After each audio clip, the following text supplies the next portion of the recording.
I love that song. Okay. Oh, I better mute myself. Okay, the stream's calling. Alright, so let's unmute the boys. Boy number How about that one. weather, am I right? Boy number one, Raptor. Say something, Raptor. Said where I am. Boy number two, Kenzie. Because it's windy. This Wayne. Yeah. You know what that brings? And boy Mushrooms. number You know what two. mushrooms bring? And boy number three, Kenzie. Again. Me getting sick. Yes. I mean, I don't eat the mushrooms, but I get sick looking at them because they're disgusting creatures. I like mushrooms. They lie in the ground when it's wet. They're covered in mud. So They probably smell like moss. They're just terrible creatures. Oh wait, am I still Absolutely terrible. No, I'm not sure. I was What the hell is wondering. this? I was wondering why you were talking over me. Like, what the fuck? Like, oh, I'm still muted. Yeah. Like, how dare you? Okay, I guess it's the Raptor stream. Like, the audience probably just heard, like, oh, how rude. Like, all of a sudden, Raptor's an asshole. What's happening? Forget about Pokepastas. This is about Raptor talking about mushrooms growing, but him not eating them. But, yeah, I was saying that to be fair, I was just saying I like mushrooms. I mean, those are different from the other kind of mushrooms. Those are eaten mushrooms. They have a place in the world. But mushrooms in the yard, they have no place. They're disgusting. They probably don't even do their taxes. Based. Well, to be fair, Okay, that's kind of based. well, dinosaurs don't do their taxes either. And they also steal Okay, our fair women. point. Okay, that is untrue. We do not steal women because human women are ugly. Okay, you're one to talk. You want to say that again, Raptor? Not you. How dare you call Kenzie a Sim. woman? So I just want to shoot the shit first off. How's everybody doing today? Was doing fine. Then I remember Poland exists. Hey, Polish people are okay by me. They take ice baths. You can pay money and then you can go out to the sheets of ice and they will chip out a section for you to sit in. I was Interesting. doing alright too, but then I saw this image of the Pokepastas were about to read, and now I'm not okay. I was gonna read this by myself, but I forgot how long this was. That's what she said. No, she never forgets how long it is.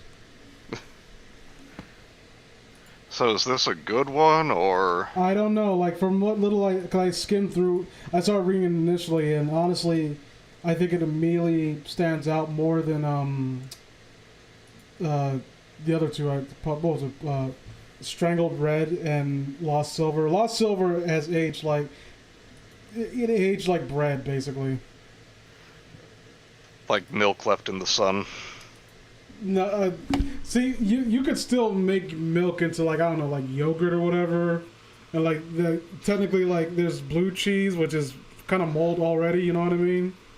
Yeah. So in the milk analogy, like, it works, but like when you think about it, like in some circumstances, when you say spoiled milk, what do you really mean? There's no context in which spoiled bread is any good. Challenge accepted. I fucking dare you. Eat it. Eat it, pussy. You won't. Oh, I'm not gonna be the one, like, testing it, eating it. Oh, too late. You laid down the gauntlet and I'm picking it back up. I found the moldy piece of bread in the gutter and I picked it up. No, not... First of all, Napoleon Bonaparte. No, this is me trying to find ways to make the moldy bread possibly edible, and, hold on. Jacob! I have something you need to try. He'll kill you. Like, he might genuinely kill you. Yes. He might literally kill you to death. And then you will literally be dead. I mean, you make that sound like a bad thing. It will kill you until you die. This, I'm okay with that. Where did I get that from? Oh, Dad Cop 2. Yeah, this looks like the work of Mr. Kill. He's known for killing his victims until they die. Phil, why doesn't Phil Count make live action shit anymore? I love them. I actually like them more than their animated shit. I don't know. Dad Cop 2, the Cosmic Adventures of Dr. Fabulous. To the streets. I don't even know what I'm talking about, fool. But I don't. Phil Cal, the guy who made, Oh yeah, I know about them. I don't know about that cop too, though. That was with Chris, who had his own little thing on YouTube where he was, like, uploading, like, videos about him just talking about random shit on his mind with his cool little animations, and I don't know why he didn't stop doing it. I thought they were pretty sweet. Okay. Yeah, it's a shame. What's your favorite contributor that doesn't upload anything more, Kenzie? Favorite one that doesn't exist anymore? Yeah. Or they exist, but they just, for some reason, went quiet. Yeah. Prim Ink. What's Prim Ink? He was like a commentary channel. Frequently called himself a twink, known for his little giggle. I already hate him. Yeah. He was a commentary channel. Like the last thing he posted, here, I'll send you the channel. He was doing pretty well. And it's always one of those things when it comes to channels suddenly going quiet. You wonder, like, did they move on to bigger or better things, or did they just die? Yeah. And I know he's not dead because other YouTubers who I guess he's friends with have said that, like, oh, I talked to him. It's like, did this person just, go on with their life, start a family, or are they in the grill of a truck? Ring any bells? Are they in the back of someone's van? Shoot his videos. This looks familiar, yeah. They were pretty good. I don't like the thumbnail because it reminds me of Ben the Looney. Anyone remember guy. Ben the Looney? I remember Ben the fucking Looney. He was a terrible. Oh god. He was a terrible like fucking reviewer at the back in the day, known for his like cringy avatar that he drew in MS Paint. Yep. And I've seen a few of his videos. And now he's known for being a. I'm not gonna dance. Yeah, I'm not gonna dance around. He's a fucking pedophile. You could like, oh well, animated girls, guys. Yeah. Also, I like to point out that the most recent drawings he did were two characters from, like one was Killua from Hunter x Hunter, who was like 12. No. Yeah, he drew that, and another character who was 9. So yeah, he can go fuck himself. And anyone else who defends that animated girls bullshit, eat shit and choke on the corn until you die. Oh, Vince, she looks 10, but she's really 8,000 years old. Oh, that's very interesting. Why don't we have this conversation in this Mercury bath? You can go first. I've never been more motivated to start a crusade. Except I'm weak as fuck. Put these fools to the sword. Kenzie, why aren't you joining us in our righteous indignation right now? I have been. It's just my mic's probably not picking me up, and by my mic I mean my phone. Okay. That reminds me of the person that asked Vic Mignogna to sign their me. Full Metal Alchemist fan art. Why do people think they genuinely felt they were entitled to it too? They got upset that he refused to. Yeah. I don't like when two underage brothers that I voice act are being depicted making out. I don't. Weirdly enough, I can't co-sign this. Sorry. Yeah. I mean, they made cheese with maggots and edible thing. Is that a real? That sounds familiar, actually. I mean, I feel like you can make anything edible if you, like, suppress your gag reflex enough. Like that dude with the insane, like, yeah, it was like one of those guys in, like, Stan Lee's Superhumans. And he documented this one dude, I think he was in India, who Yeah, his stomach acid was extra strong, so it could break down and digest anything. So he'd do things like eat glass and bricks. Damn. And like he would say, like, you would just like casually say like, "Oh, this is my dinner." You like break the brick apart little by little and just eat it. Jesus. Sup is me, your favorite. How you doing, Pimp Demon? Hello. You said something recently that pissed me off, Pimp Demon. I just remember being upset, but I don't remember what it was about. Okay, Okay, I just gotta say, though, about this picture that we have here. Does this person know how hair works? Because even for, an anime-inspired drawing... I mean, to be fair, have you seen Original Silver's hair? Yes. Like, this is more realistic, believe it or not. In fact, if anything, I actually give it docket points because it's not conducive to the impossible hairdos that we see in anime. It doesn't translate well. Come on now. It's not anime hair unless it can, like, literally bend in impossible angles. Or if I can just use them to skewer someone with. Like, imagine if Yami Yugi fucking headbutted someone. If you can't cut diamonds on the tip of someone's hair, is it really anime hair? And we know Seto Kaiba's evil because he doesn't have that kind of hair. Although the back of his hair looks like it could cut fucking steel too. Yeah, I always wondered, like, how doesn't he just become a quadriplegic if he tilts his head back?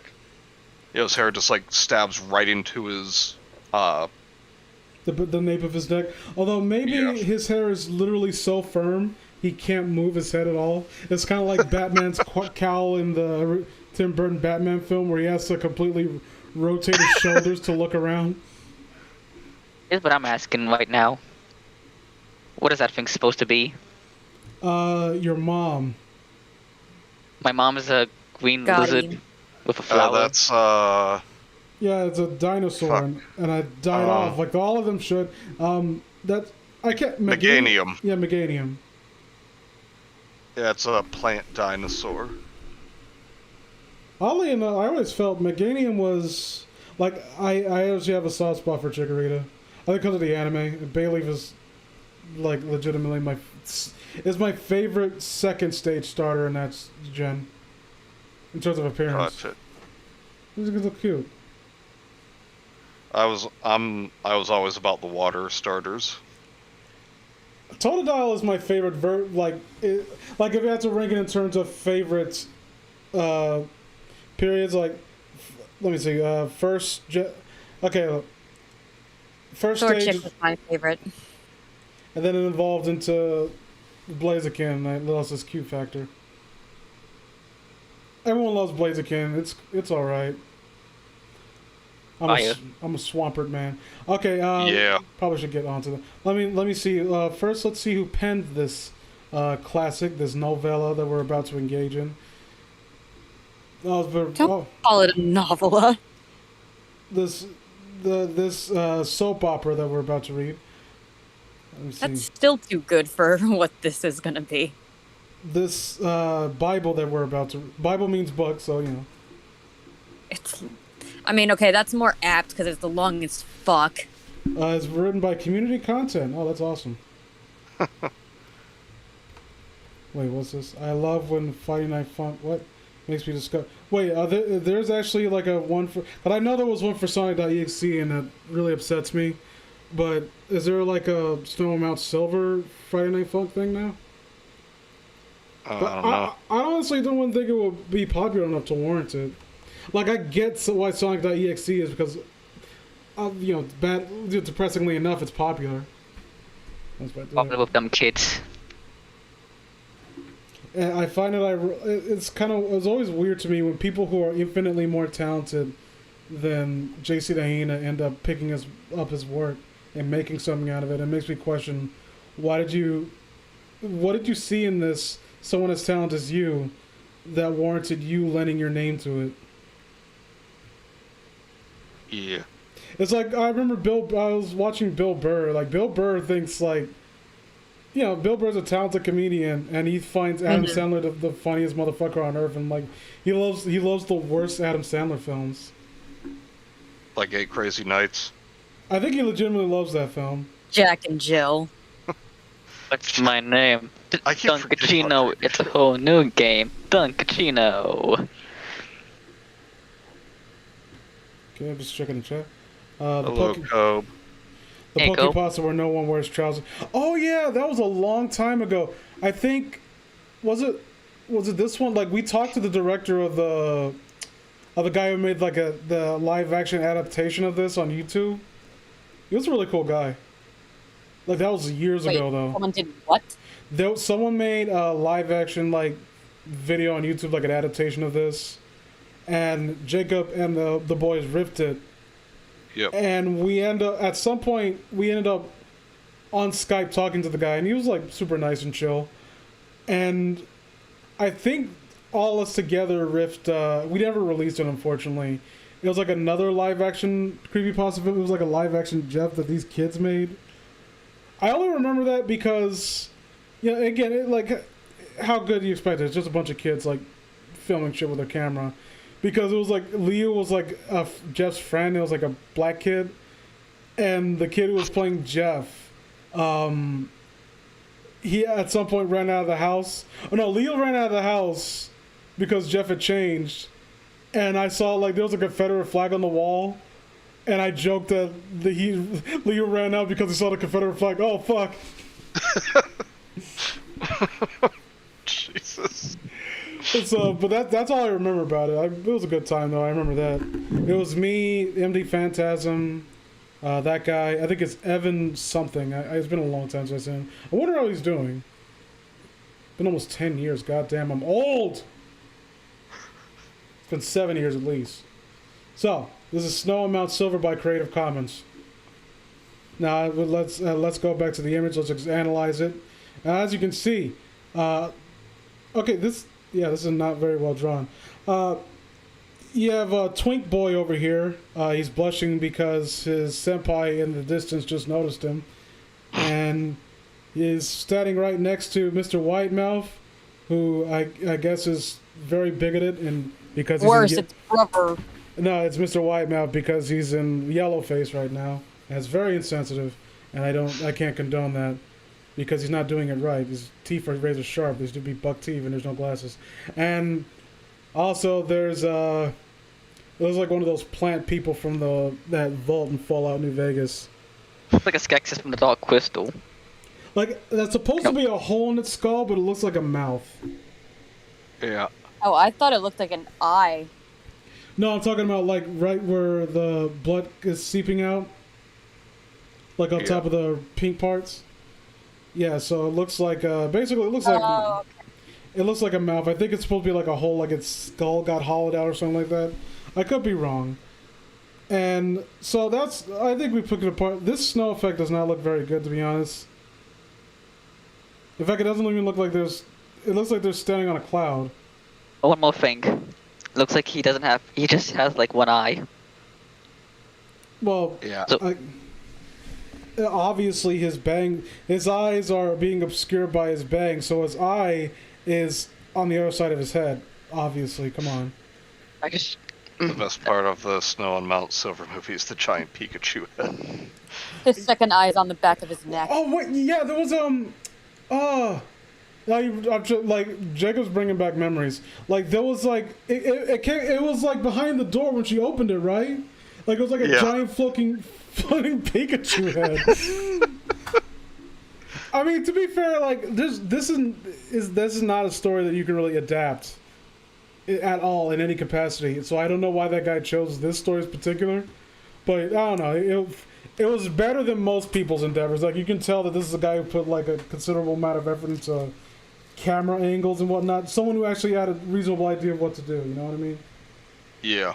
Maybe he thought Lavender Town was too cliche.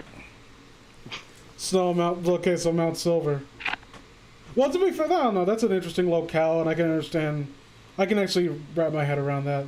You're gonna be like fucking Strangled Red, where it literally treats it like it's like a mythological place within the Pokemon game itself, and not that the gamers that played it, like hyped it up as. I hated Strangle Red so much. Check your Discord notifications. What did you do? I don't know, code something. Yeah. Oh, I remember it now. That's perfect. Is it dead? Yeah, that is you go into Gemma's thing. He posted it. God, I forgot. It's even worse than I remember. Please show us. I feel bad because, like, again, I had a decent rapport with the guy who made it. Like, we all did. I don't know. It's like been a few years. If he's upset after all these years, after we all had a good time, like, I don't think, he probably won't care. It's in Cortex Club General. It's hilarious, and it moved like the mouth opened. That's mouth open. Oh God, I need to. Oh, God. I need to copy it. It's not a mixed race baby. Can I? It's beautiful. Ah, damn it! I can't save it. I don't want to show people the Discord too.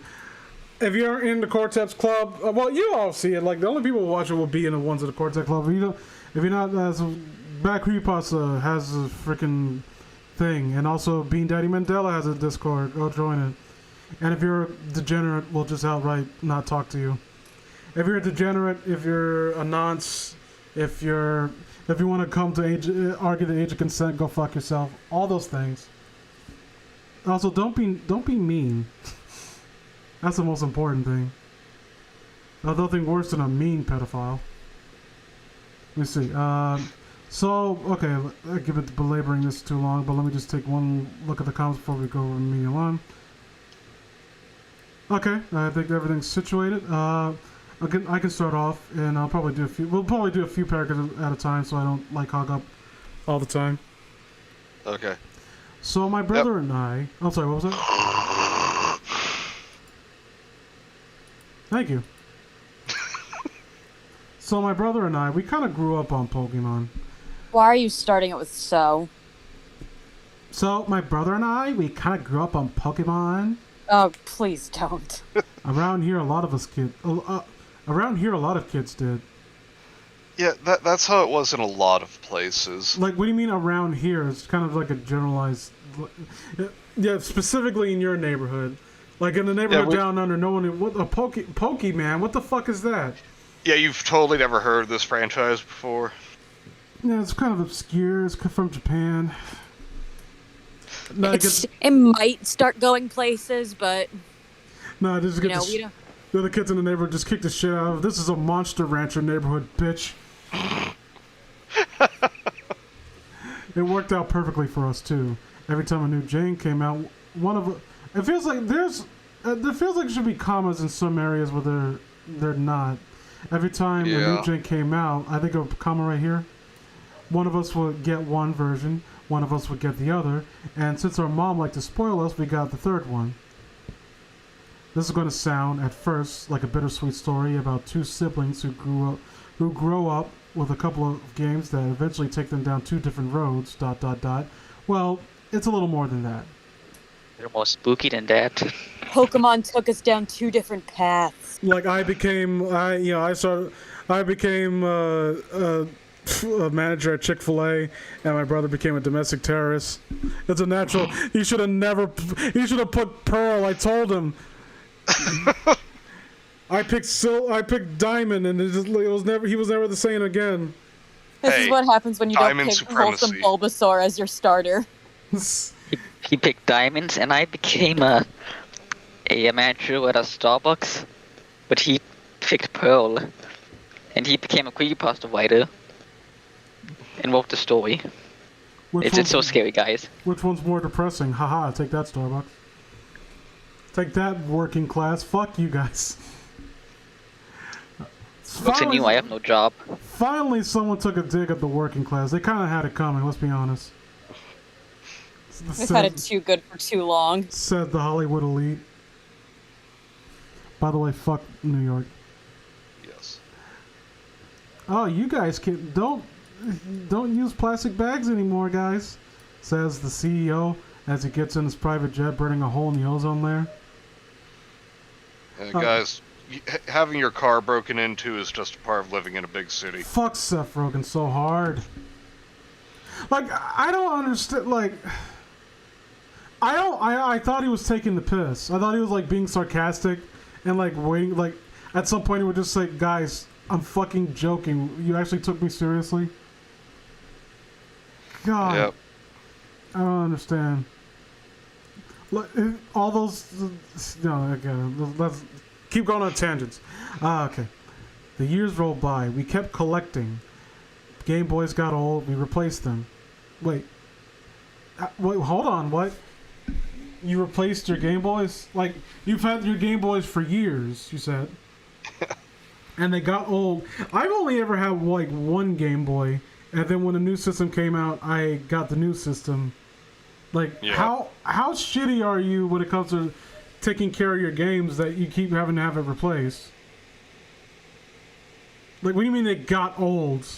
I mean, they never established how old these kids were, so we can just assume they were like 5 and 6, where they're still not smart enough to know how to properly take care of their games and just like chucked them at the wall. Well, okay, I guess I'll be charitable about that. Fucking Kenzie's simping for the author here. Cartridges. Well, that's just more of my...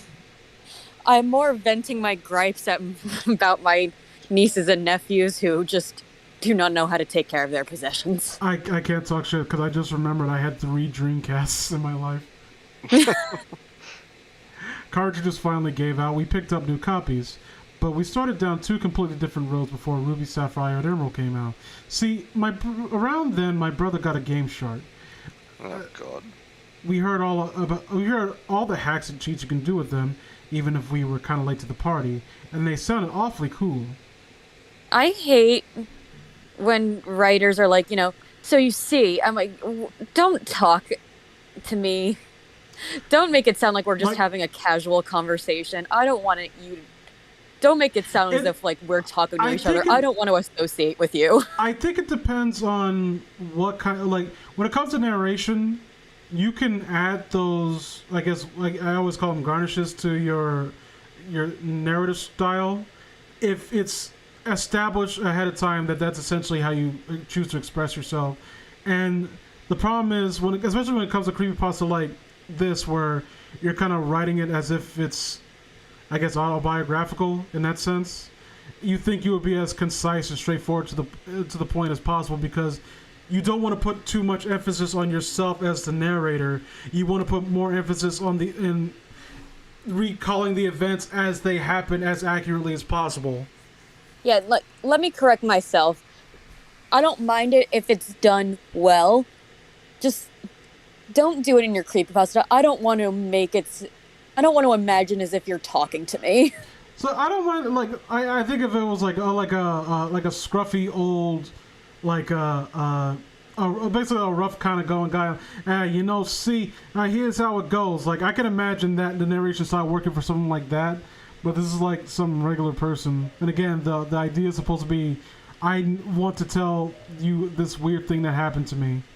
Yeah, basically, if it's an older person, they've lived a life, that's full of experience and probably interesting to listen to. This still sounds like a teenager, like, oh, so you want to hear about my video games? No. You want to hear how my brother got killed by a Pokemon? Yes. Yeah. He tried to go into the wild naked because he wanted to see if he could find a Lopunny, because he was that kind of degenerate, and he found one, and because it's a wild animal, it brutally murdered him to death. Not only that, did you know that Pikachu is satanic, guys? His tail is a lightning bolt. The lightning bolt is the satanic Z. Ain't that scary, guys? I'm sorry, my mind makes weird connections, and I immediately thought of that dude who died from getting fucked to death by a horse when he tried to have sex with it. Remember that? So Mr. Hand. Yeah, the real world, the Pokemon equivalent of that is like I said, that degenerate who goes out Lopunny, like, the fucking Pokemon lore, like, oh, they used to marry Pokemon, like, I'm gonna go out and get me a Lopunny girlfriend. And again, it's a wild animal, so it sees him and kicks him in the spine and shatters it. Also, just so we're absolutely fucking clear, the only reason I know the name of that whole debacle was because I recently watched a video, like I think it was a trilogy on like the what was that podcast? It was covered by Deadwing Dork too. Zoo What's it called? Yeah, Zooey or the Zoo Now. something. Yeah, Zooey in the Dow. By the What way. was it? Zooey in the Dow. Yeah, that's what it said. Yeah. Yeah, it covered the two hosts, but one of them is just so degenerate that he had to get a two-parter. I hope you two guys die and go to jail, both at the same time. Like, I hope you die and then your corpses are dragged into jail and you still have to do the time. Can we please continue the story? Even if we are kind of late to the party, they sounded awfully cool. Our first guinea pig cartridge... I don't want to talk about guinea pigs or whatever you should say. The first guinea pig cartridge was my brother's old blue version. You leave blue version alone. What? Was there actually Game Shark codes for blue version? Like, did they make some for that specific... Like, I assume Game Shark came out with the... Like, at the stage of the NES days, right? And Game Boy was like... I think a few years after the NES, if I'm remembering right. Yeah. Okay, so that makes sense, I guess. I just can't wrap my head because blue version can be exploited so many ways. I can't imagine doing using a Game Shark on that. We just dicked around with it a little bit, but nothing major. Stop using guinea pigs and dicked around after what we just talked about. I was gonna say something like that, but I stopped because I have restraint. I know you don't, but you know. But whatever we did, fuck the cartridge up. After a couple of code entries, it glitched out completely, became unplayable. I mean, are you just saying? Look, there's nothing wrong with getting soft luck in Pokemon Blue. It happens to a lot of people because the fucking AI is garbage in that game. You could beat one of Lance's Dragonites with a Zubat, like a level 5 Zubat. Because he's stupid and he doesn't know any better. Naturally, we were upset at first. My brother mourned the loss of hours of work, and I was sympathetic. I told him, "Duh, it's okay. We can replace it, I guess. Stupid Shock was a waste of money." It probably didn't even have a laser beam on its freaking head. God damn it. Who calls a Game Shark a shark? Idiots. Yeah, this dumbass. It's like the dude who calls dollar bills like I gave him a George Washington. Again, I gave him a George Washington does sound a very lewd sex act. It does.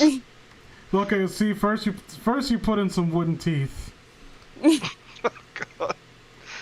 I remember when I screwed around with Game Shark and Leaf Green, basically accidentally made so the game crashed. I had to get rid of the... Oh, I think he's still typing. I never actually used a physical Game Shark. I have done it on theoretical emulators that I don't have because I don't pirate games. Why not? Because emulators are for lamers. Got him. Piracy is cool. No, I can't condone that. Piracy is not cool. This is where the PSA comes up. Me and Raptor are in school. And Raptor's wearing his leather jacket. Hey kids, you want to play I got some emulated games here. And I'm like, no way, man. To which Vince responds, "Holy fuck, a dinosaur!" I don't give a fuck about that. And I say to Vince, you say don't copy that floppy. Well, I say copy that floppy all the motherfucking way, baby. And then To I which burst Vince in calls dressed the as... cop for No, I burst in dressed as a G.I. Joe guy. Hey, pirating video games isn't cool, kid. I say, well, yes, it is. If it wasn't, then why did I not copy Nintendo's entire archive, including no, the lost Raptor, betas? Raptor, this is like a G.I. Joe PSA. So you immediately for some reason you have your your emulators they're physical copies. You just suddenly drop them and run away. Oh, And then no. I turned to Vince. You okay, kid? This is a Sonic PSA where Raptor approaches his Vince and says, "Copy that floppy all day long." To which Sonic says, "Kids, if someone comes up to you and sexual harasses you, that's no good. Now, So what do? You get out of there." But I was just asking him to copy this floppy disk because Pousy's cool as Sonic the Lame Hog. I think a very simple PSA is going to be the most realistic one.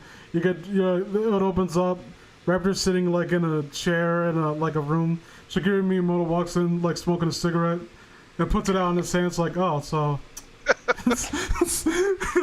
And we don't see anything else, but we get the message. Don't fuck with me.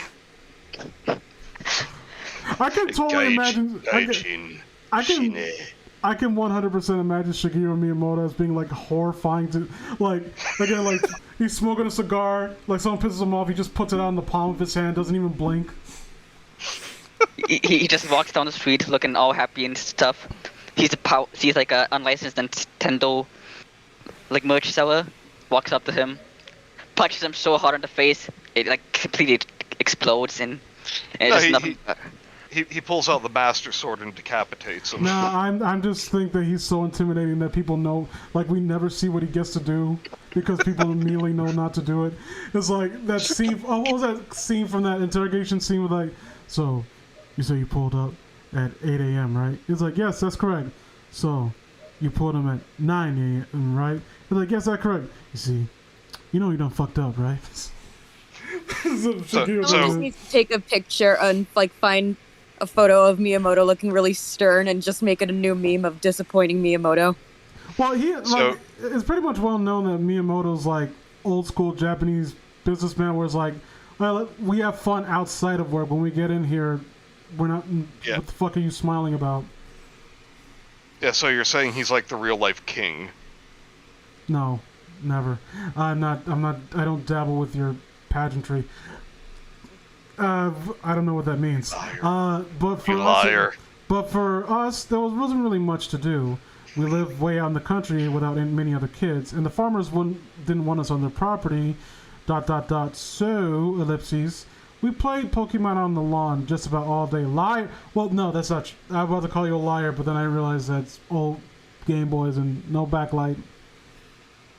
Okay, checks out. It was pretty awesome to us, at least. We lost the Game Shark when our routes got moved around. Wait, did you skip some lines? Where? You did. Okay, because you missed some really stupid sounding shit. Pardon me. But here our paths finally differed. But here our paths finally differed. After seeing the mess it had turned Blue version into, I had become opposed to the idea of hacking and cheating any of my games. What can I say? What can I say? I bleed out of my vagina. I have feelings for little pixel critters. Your show. And then she ended up creating the Zooier Than Thou podcast. Fuck off. She literally said she had. No. I have feelings for little pixel creatures. I'm working on this website. It's like HTML right now. It's called Fur Affinity. I hope it takes off. It's. God damn it. Hey, Manny, it's his channel. I know, I'm asking. I will no, never. At least with that Game Shark. Why that one specifically? Like, if it was an older model Game Shark, I wouldn't have a problem with it. Like, bro, like, you want to do some more Game Shark? Oh, what about Codebreaker? Like, oh, thank you, finally. Okay, I can't cut this off anymore. And please don't come at me. I don't really even know what a Game Shark is. It's not that Allow big. me to explain, because I am a master gamer, and I know what these kind of things are. Manny, please explain it to me so so Vince and Raptor don't have to, otherwise we'll be here forever. No, I will. It's this device that Raptor can tell you all about. Yes, you see, a Game Shark is basically like an accessory that allows you to access and execute cheats in your favorite games from the PlayStation era. It was basically took the form of like a cartridge. You put it in, you inserted your code, and well, bam! You could mess up your games for fun. You put it in, you inserted your code, and then the game system was pregnant. Cool. Basically, like, have you ever seen... Manny, go into timeout. Like, have you ever seen those, Sega... Like, you've seen the Sega Genesis and the Sega 32X, right? And the way that function is that the Sega 32X would be plugged on top of the Sega Genesis, and the same thing happened with like Game Shark. You would plug the Game Shark in, then plug the game in for, with it, and then you went into the codes. I think. I don't know the physical copies because I never had physical Game Shark myself. And before that, there was something called Game Genie, and that was for NES, SNES. And now we have Action Replay.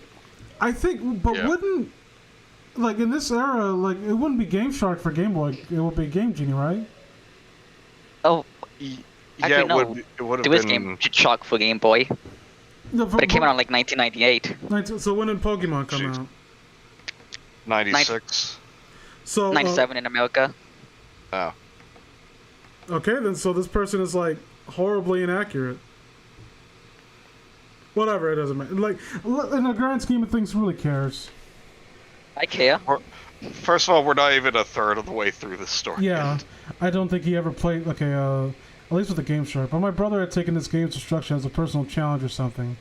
I don't think he ever played a game that after that, which wasn't hacked somehow. I think you misunderstand the concept of a challenge. My brother was determined to cheat harder than ever before. Was your brother Waluigi? Nah, everybody cheating but me. You fucking posers! I liked Waluigi before it was cool. So did I. Like I liked him back when fucking Screw Attack kept telling me I shouldn't. Fuck Screw Attack. I forgot how bad old school Screw Attack videos could be. Something I want to recommend is MIP Mipsmole? Mipshole? What is Mipshole? I don't like the sound of that. I get the feeling I've been tricked into saying something I shouldn't. I think that I was meant to be an L. Okay then. So we played out Pokemon on my lawn every day, but I've read that part. Ruby/Sapphire/Emerald arrived, all of them simultaneously. They all came out at the exact same time, by the way. And after playing through them once, we were both... Wait, you again skipped a lot of stuff. I already read that part, so that's why I just skipped over it. Oh. But that was the part I skipped too, and since I already read that, I don't feel the need to read it again. So after playing through them once, we were both in agreement that they were definitely lacking in comparison to the last gen. Oh, you're one of those, huh? Again, I love Gen 2, but look, Emerald was awesome. Emerald specifically. Yeah. I mean, I don't know why Game Freak went into the habit of basically releasing like what feels like in comparison unfinished versions, and then completing out the real one with Emerald and then Platinum. No, I don't know. I don't think they've done that again. We both tried another honest playthrough, and though we managed to finish, it left us both yearning for the good old-fashioned nostalgia. Where were our old gold, silver, and crystal cartridges, though? How would we know? They all wore out. How would we know about this, sir? It probably took us a month to dig through the boxes that we've been too lazy to open up before, but we finally found a shitload of our old electronics. My old purple Game Boy still... Well, what other electronics are? Maybe I'm curious. Yeah. Maybe I want to hear about the old blender that you don't use. Your Blendtec blender, because that was around at this time. Yeah, we made so many smoothies with that blender. I used to grind out my cyanide capsules in here. It wasn't for me. The red one could no longer hold batteries in place. How's that work? Then why'd you keep it? Are you talking about you have the back, like the back door thing pop off or something like that? I assume so. But that happened with my Game Boy. Like, I either lost it or the hinge broke. I just put tape there. These two are hoarders. Well, to be fair, so am I. I'm not a hoarder, I'm a pack rat. That's different. One has less of a negative connotation. Both of our GPAs were fine, though. Along with our snake lights and link cables. God, link cables. Okay, so their GBAs were fine, but what about their GPAs? Excuse me. Aggressively low. They didn't go to school. We were homeschooled because Dad didn't like the fact that the teachers wouldn't teach us about the Book of Genesis. Like, well, okay, so what's this about these dinosaurs? No, It's not, the dad's not... the school was hardcore Nintendo, and their dad was mad that they would teach them about the book of Sega Genesis. No And we daughter of learned mine book ain't of gonna go. Genesis. No daughter of mine ain't gonna go to school without a TurboGrafx controller. Dad, no one knows about the TurboGrafx. I say that again. I fucking dare you. Everyone played Bonk. Dad, no one knows about Bonk. Now, what did they teach? Now, what did they say about the Sega Saturn? No one knows about that either. I do. Nah, like I said, it's like a TurboGrafx family. The TurboGrafx 16 was awesome, by the way. And without the TurboGrafx 16 CD, we would not have Rondo of Blood. What's that? That nifty little connector in the middle that always wrapped up oh so carefully to avoid fraying wires and condemning it to the trash like our last cable. Good for you. We both grabbed up everything we could.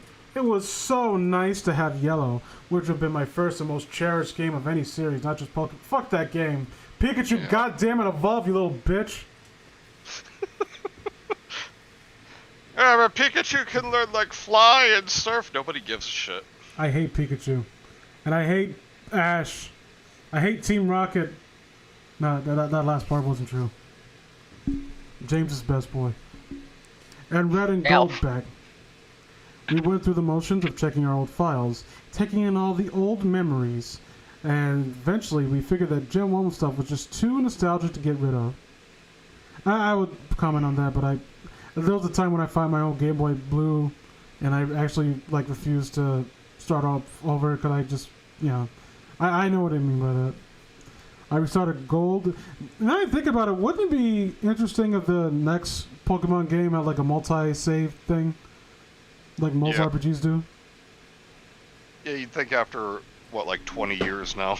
I think that they want to do that I think they only do it to incentivize you to get individual copies, though. Probably. Because, like, if you could just, like, have your little brother or whatever play on a different save, then it kind of, like, why do they need to get their own, you know? Yeah. I restarted Game Freak, damn you for your pragmatism. I restarted Gold. He restarted Silver.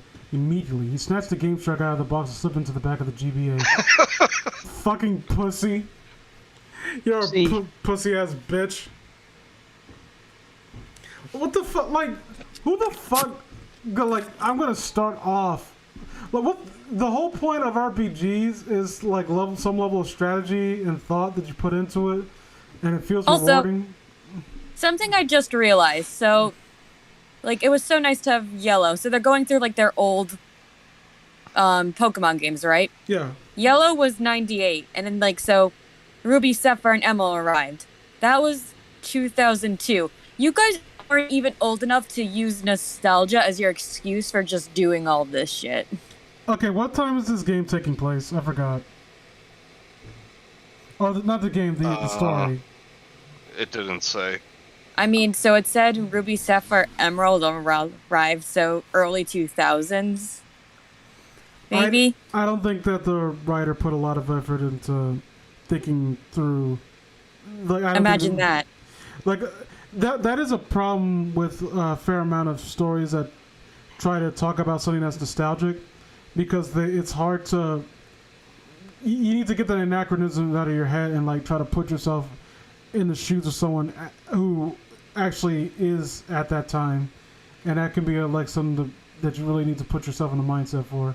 Yeah, you would still be at that age where you're mature enough, where you're immature. You would look back at stuff you liked just a few years ago and be like, "Oh my god, that is so old." Oh, by the way, Ninetale, look at you. Say you got a full Pokemon, the Pokédex in blue. I don't believe you. So you better show me your printout, Mister. Oh, the Game Boy printer. Yeah, show me your printout.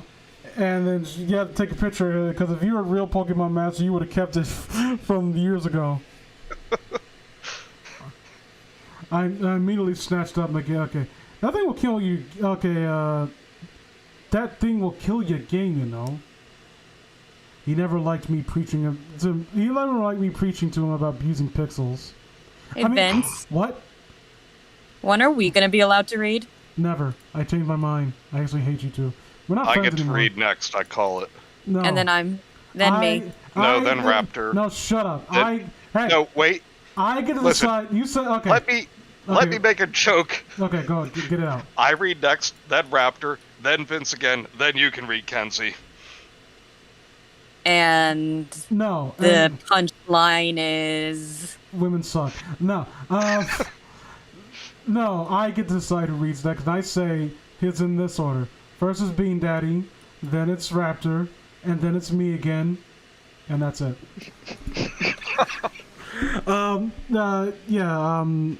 After I read this, that thing will kill your game, you know. Okay, go on. He never had, like, me preaching to him about abusing pixels. Well, if you Shut phrase up. it like that, then I would immediately, like, instinctively punch you in the solar plexus. I shut my mouth after that. Woman. but it had put him off from playing with me. I shut my mouth when I went into the kitchen and made him a sandwich. That's horrible. I guess it was just one time too many or something. I ought to know to keep my thoughts to myself. Really. Again, this was being written in the past tense. Why are you, like, talking like this? Like, how does that all...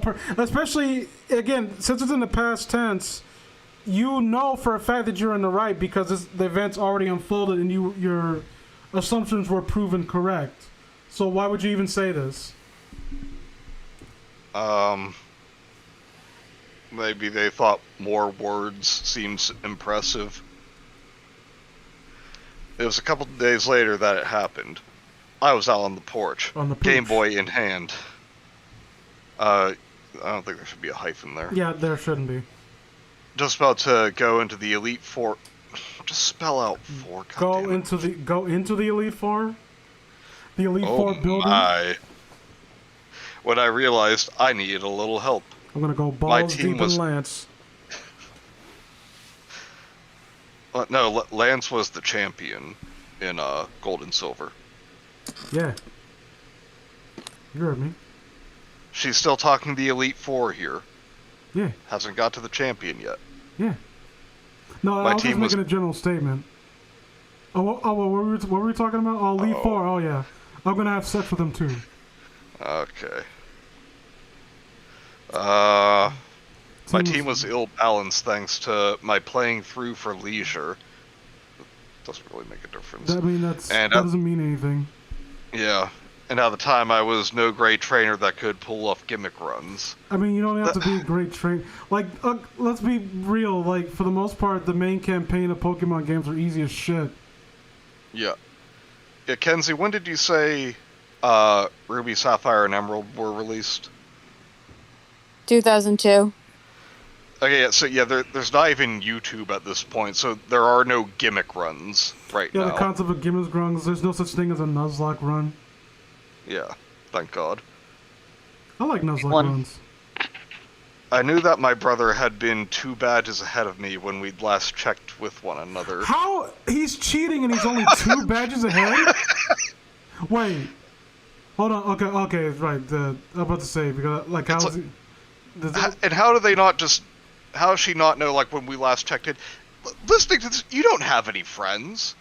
You don't have a social life. How do you not know where he is in the game? Okay, well, that's the last time... Like, my brother, the last check... Okay. Again, that's still, like, really... That's not as far behind as he should be if he's cheating. And from the way you described your brother, like, he sounds like the kind of guy who would just cheat to give himself all the badges anyway. In fact, why don't you just...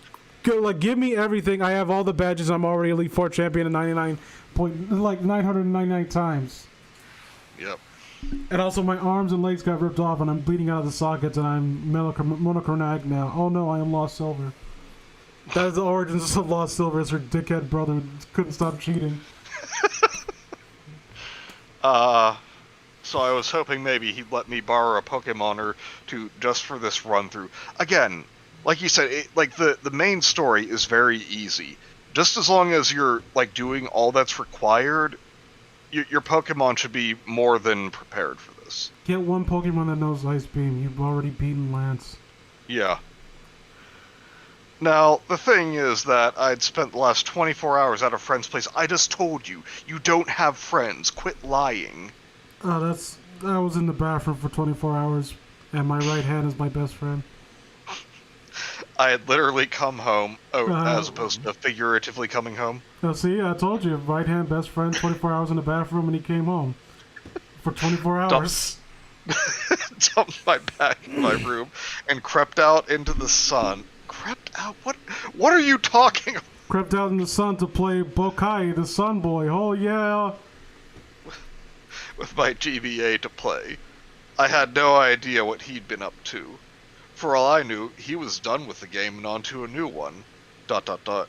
Which, I figured, was all the better for me, since he wouldn't need those Pokemon, and I'd stand a better chance of nicking a few. You're an asshole. What a bitch. So I got up and went into the house, and when I was crossing the living room, I noticed all of his Pokemon games lying on the floor. Then I realized it was worse than I thought. My brother was into Digimon now. Floor, something about Worse, Beyblade. And dinosaur. His brother comes in with a backwards baseball cap. Like, the fucking Beyblade became hyper-realistic and took the sister's head off. She's so desperate for help, she even goes to the Yu-Gi-Oh! Kids. Guys, help. And, like, they're too busy being morbidly obese and smelly. Some of the cartridges had been mangled, like they'd been hacked out with something sharp.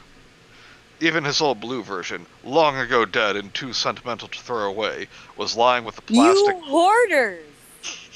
with the plastic cut ragged, split almost halfway up one side, completely unusable anymore, even if it would have worked. Well, it's just the outside scratched up. Like, what do you mean what do you mean unusable? What? Oh, the fucking label is gone. Oh no, I guess it's just useless now.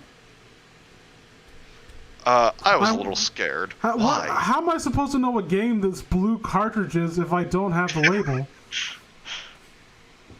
Well, clearly, a wild animal got into the house. Not just any wild animal. It was a coyote. A Pikachu. Oh no, it's brother. He's here to whine and threaten and posture for about 500 paragraphs.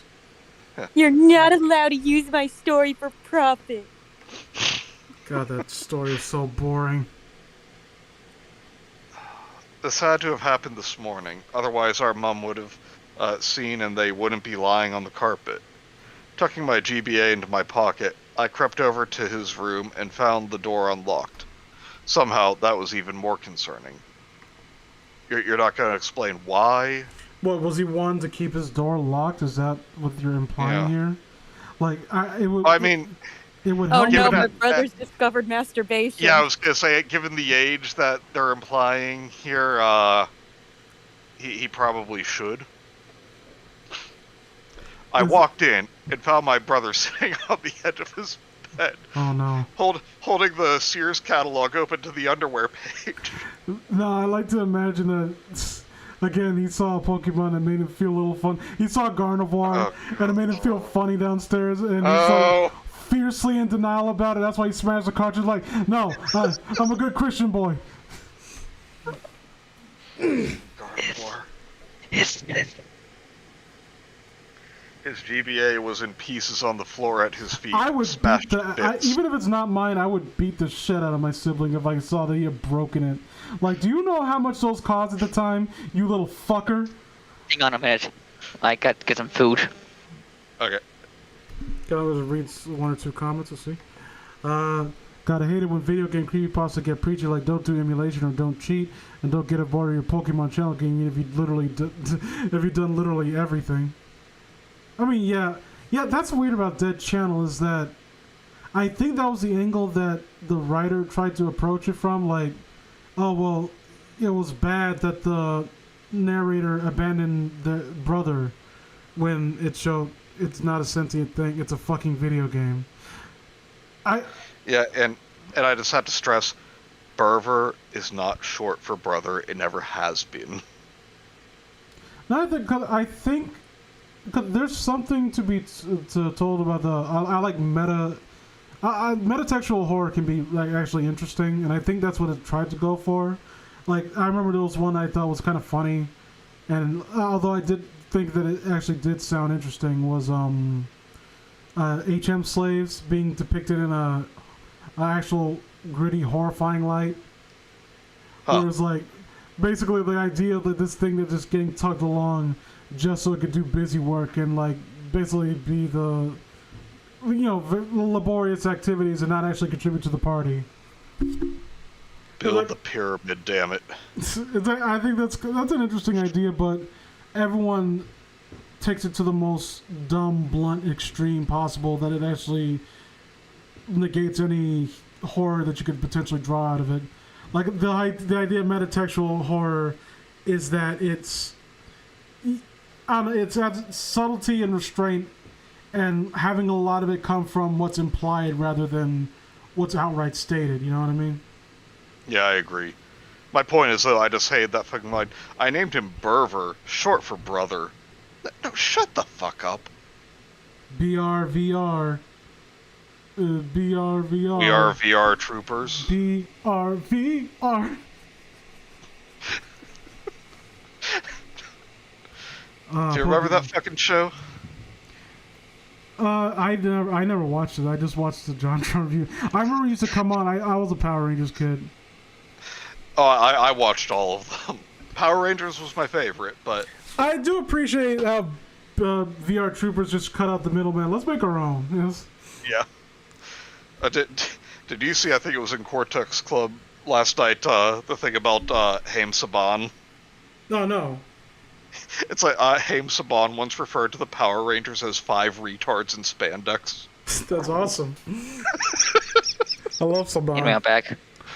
Brothers just Sonic. The AC actually knows basically just Pikachu. I think I don't know if they were being truthful about it. They could have been. I'll take them at their word for it. The author of channels. What was it called? Dead Channel. Said that. I'm about to say Channel Zero. The author of Dead Channel said that their story came out a few months before Sonic.exe. Which I believe it. It's kind of like a Terraria Minecraft situation going on there. Even I think Terraria got released first, like officially. Although Minecraft was being developed before Terraria. Yeah. But Terraria still get called 2D Minecraft, but I argue that it's better. I actually have... Next to him on the bed were a hammer and our mother's gardening scissors. Why doesn't anyone want to play Terraria with me? You mean shears?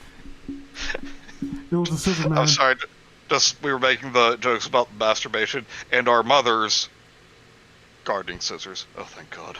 No, just mother's gardening scissors was there. He's sweating bullets because Mama caught him. Was like, I'm gonna put a stop to this right now. Oh God, no! Never again. His face was paler than I'd ever seen it. Okay, yeah, so maybe that's... She definitely was here. You hear the fucking like chase music from the clock tower. Even whiter than the time we'd gone corning. That sounds a bit rude. I'm sorry. What does that even mean? I'm gonna look that up. Wait, it doesn't get better. Gone corning and the old guy up the street. Corning meaning? Legally blind and a raving nutcase. See, that's what happens when you masturbate, kids. You do go blind. Corning is a form of curing. It has nothing to do with corn. His name comes from manual Saxon times before refrigeration. In those days, meat was dry cured, of course, pebbles. What? Rubbing... Look it up on Urban Dictionary and see what it gets you. Yeah. No. Corn... simply the act of throwing kernels of corn at passing cars while you hide? What? Wow. You guys are shits. I hope you both die. God, there really is nothing to do in the South. Nothing to do except hunt crocodiles. Or cow tipping. Or cow fucking. Or if you're the two brothers who went to my high school, you're horse fucking. Context? It upsets. They lived on They lived on a farm. They had horses, and they used the horses' rear ends. Yeah. And they got arrested, right? No. They should have And been. they got arrested, right? Actually, the Please younger just say brother, right. the younger brother went on to have a much worse reputation. I actually have a similar story. There was a family. Okay, I can't. I'm not gonna say they're not ever gonna watch this. I don't even know if they're alive. A family member of mine, their brother, they both lived on basically a ranch, whatnot. And the brother had a specific ailment in that his, I don't know how to put this, his dick was too big. And to the point where he could not get with any ladies because he would physically hurt them by accident. So, since human women couldn't handle it, and they lived on a ranch, No. he would catch my family would catch him every now and again in the stables, satisfying the cows with his freakishly large ding dong. And they didn't do anything about it? No, do you not heard of the shit that goes on in places like that? That's not news to them. Like, fucking told me the same story, but like, yeah, this is what boys used to do too. Like, we would get a watermelon, poke a hole in it, sit down in the sun. Okay, stop talking. I don't want to hear the rest. I know the rest, but I don't want to hear it. And like, we would sit down in the sun, and then we would shoot it with a shotgun. That's what I'm going to assume you're going to do. And yes, Bioman, worse in a sense. Okay, well, how's everyone reacting to these stories? Alright, so you see, the kid's name was Baron. I'm not kidding. But, And somehow he found a girl who did not know the stories about him, his brother, and the horses. And they were dating for a while. And they moved to third base. And while he was going down on her Aunt Flo decided to visit. So for all of high school, he gained the nickname Red Baron. How'd that get out, though? Every story got out at our high school. It didn't matter how private you thought it was. I'm just imagining this fucking dude, like, when the two of them break up, and it's like, you know what, you're not even the best piece of ass I ever had. Mr. Ed was. How does that even improve? How does that... To be honest, though, like, okay, yeah, would be embarrassing, but we need to think about this in comparison. How could that make your reputation as a horse fucker worse? Well, because At least you could turn around and say, well, at least I moved on from horses. Well, see, the problem is you had sexual intercourse with a woman. Ugh. Well, you could say, too, though, like, things ended better with the horse than it did the girl. I mean, at least with the horse, you did get a face full of blood. At least the horse gave me their number afterwards, damn. The horse took you out to dinner. Like, well, I didn't write down a number, it just, like, tapped his hooves a number of times. That's all, I just wrote down the number of taps. I'm like, okay, call 5545545. Okay, back to the story. How did we get here? That's a very good question, Bioman. The face was... Cameron says, damn, was the guy Welsh? Worse, he was Southern. Oh no, these guys were born in the North. I mean... Then maybe they do have Welsh roots, okay. Maybe they're British, because all British people are disgusting to me. So where were we? His face was paler than the whitest honky. That's what it was. Right. Yeah, the blind raving nutcase had come and chased us into the trees with a shotgun. It was now I also noticed the game shark on the ground, and a silver cartridge corner poking from under his bed. Somehow, they had been spared the wrath of the hammer, Sounds like a fucking wrestler. You spared the wrath for the hammer, dude. And also, Silver and Hammer are like very close to each other. Yes. Ah. Hey, are you okay? I asked. I remember the chills that ran through me. He was my Number little brother. 15. He was my little Berver. Seeing him like this was horrifying. Who wants to be the other kid? What's Raptor? It was awful. I remember him rasping. Raptor, And the you way still his here? voice He's muted. Oh, okay. and the way his voice rattled made my knees weak. Oh, Oh God. White. Oh no. This really is the South. White everywhere. It was white everywhere. Like, man, that horse really knew what it was doing. I just rubbed myself a few times and then It felt so good. white everywhere. I was And in a then black. I was in a jacuzzi and I put my pee-pee near the jet stream. I don't know what happened. And then black. Then the one black guy walked in and ruined the party. Yeah, Bioman say you are gay because you like men. I am gay because I hate women. We are not the same. I love that meme. I remember running over and hugging him. And I remember his limp arm fell and brushed the Game Boy in my pocket. And his sudden scream. Is that a Game Boy in your pocket, or are you just happy to hug me? I don't feel Right. comfortable with what direction this took. Is this Right more? about- Let me ask you. Is this more or less comfortable than the headcanon we have for that dog story, where that guy? Oh, was this is still more comfortable. like that dude, like a zoophile, was obsessed with a demon dog who desperately wanted to be left alone. Here's the thing, though. How did we end up talking less about bestiality in that stream than this one? I have no idea. It just That's happens. a very good and disturbing question. Guys, something's wrong with us. No, you think. Alright, and his sudden scream, right in my ear, making me jump and bite my tongue by accident.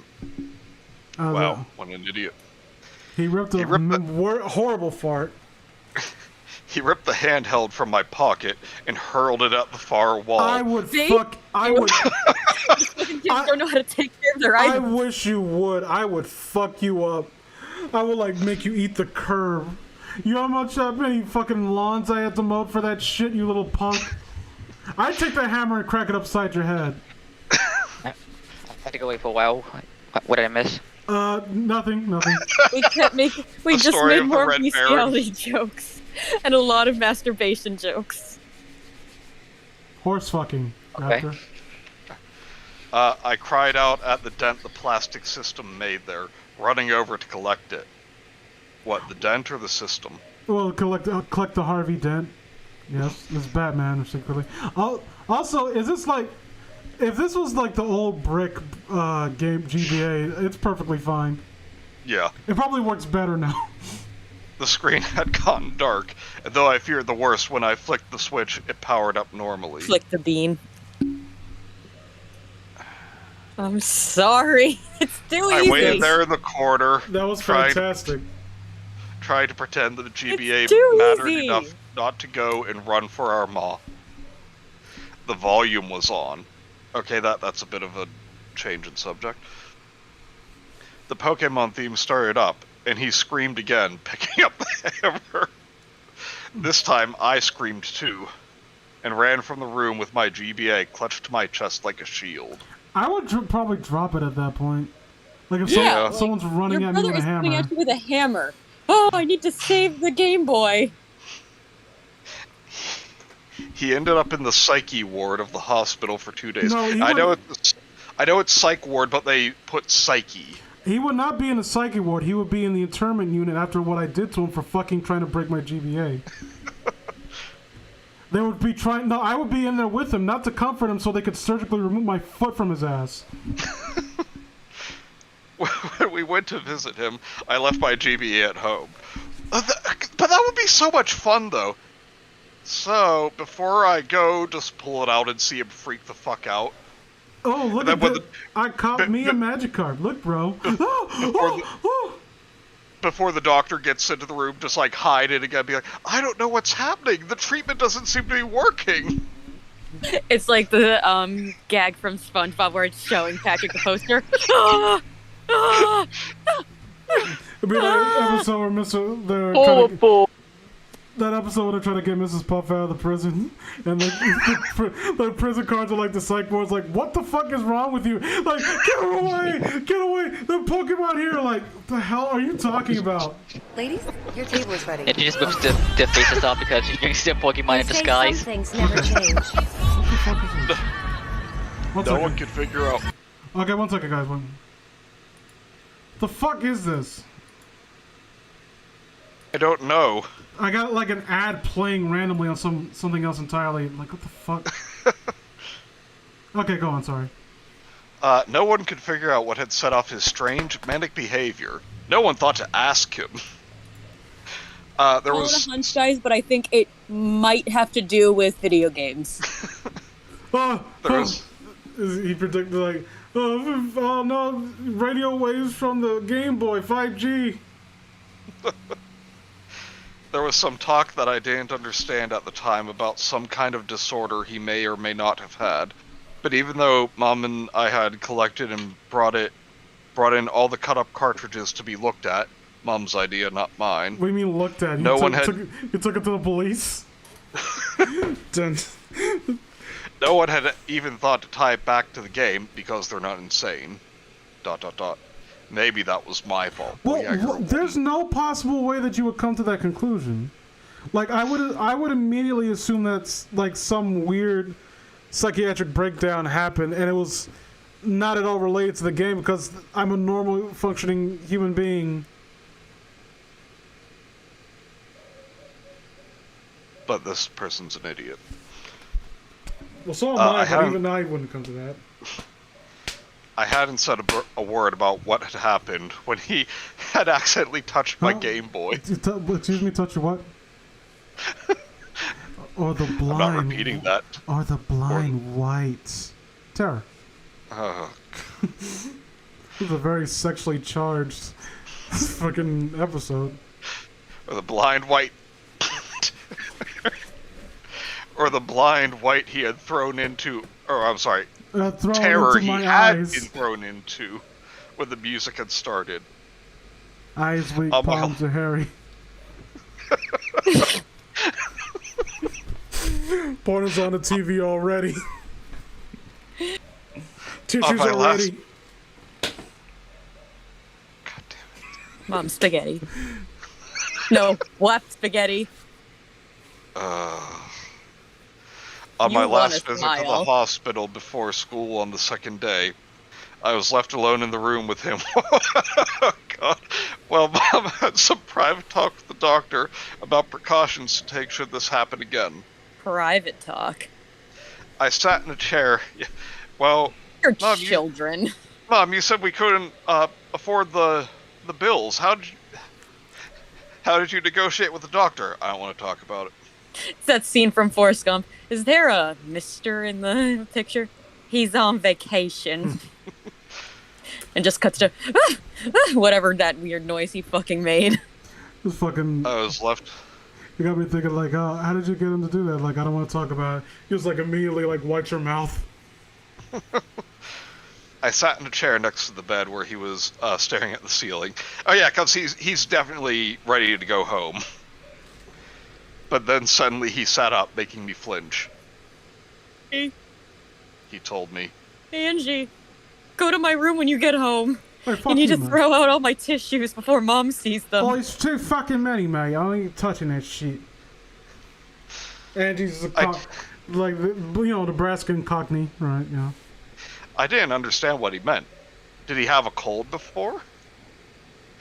I remember the things the one funny joke from, what was that movie about the kid who had sex with his teacher and he had a kid? From the Adam Sandler film? That's my boy. It was the one... Don't bring up that film, please. Raptor, let him finish. Yeah, shut your dick, Licker. No. Yeah, there was one genuinely clever joke in that film. It was Okay, now you can shut the fuck up. he beats he starts beating off, like seeing this picture, and the maid comes in. And she's like, oh well, and it's so, oh well, you know, don't worry about that. He's got a cold. It's like, oh well, maybe he wouldn't sneeze so much if he stops masturbating. And that was basically the only decent joke in that. That film was fucking terrible. Yeah, and I said that there was one Notice decent how the joke three in a of us bad aren't film. laughing. And then I remembered the things we hadn't packed up and brought in. ... The game and the hacking tool under his bed. Giggity. Get rid of them. I don't ever want to play with them ever again. I ripped my He means his anus in balls. two. His voice was so weary and desperate. God, He sounded like a... that fucking fleshlight did you dirty, huh? I told you it was a bad idea to order a sandpaper and vinegar flashlight, but you didn't listen to me. And going off that, he sounded like an old man on his deathbed. My poor, damaged little brother. How could I refuse? Promise you'll get rid of them. Alright, mate, cheese. I was carted off to school late, and through the whole day I had my promise to him in my head. I didn't know it at the time, but this would be the last time that I could ever play the big sister... Again, why is that hyphenated? The big sister role and help him out. Play the big game. We like role-playing in this house. I just had to get home and get rid of that game. Now your favorite trope, Manny. Now you get to be the dummy mommy, bro.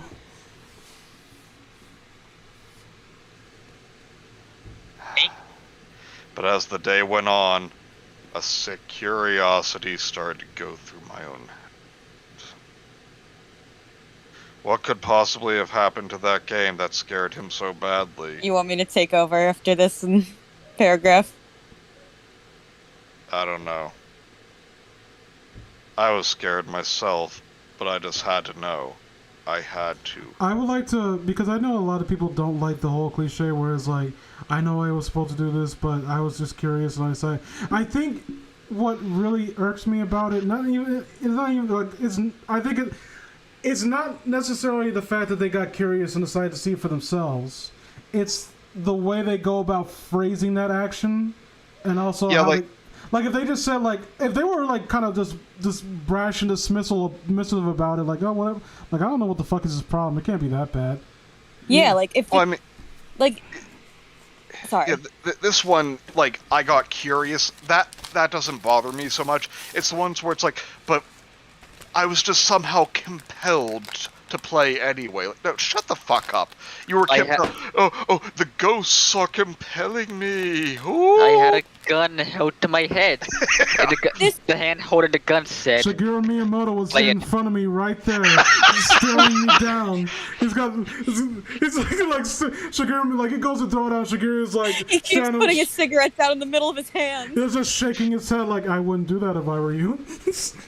No, he just kept saying play, and I didn't want to piss him off enough to make him use more than one word. Like that scene from Family Guy, there's William Dafoe under your bed, and Shigeru Miyamoto slides out like, are you asleep? No, just checking. Lights a cigarette, goes back under. Or, I'm sorry, in Miyamoto's case, it wouldn't be saying play, it would be saying pray. Wait, do you want me to play the video game or pray to a deity? Yes.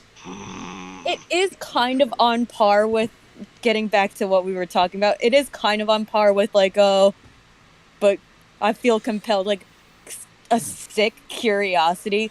I know that the brother's kind of pathetic right now, but you're still a kid.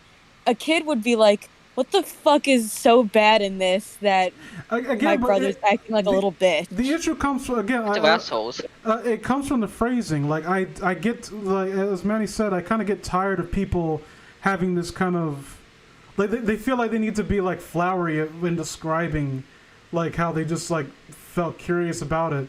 Like all they had to do was just say like, oh, like I wonder what's really going on. Like I need to see for myself. I can't really, like throw it away without knowing what exactly did him in like this.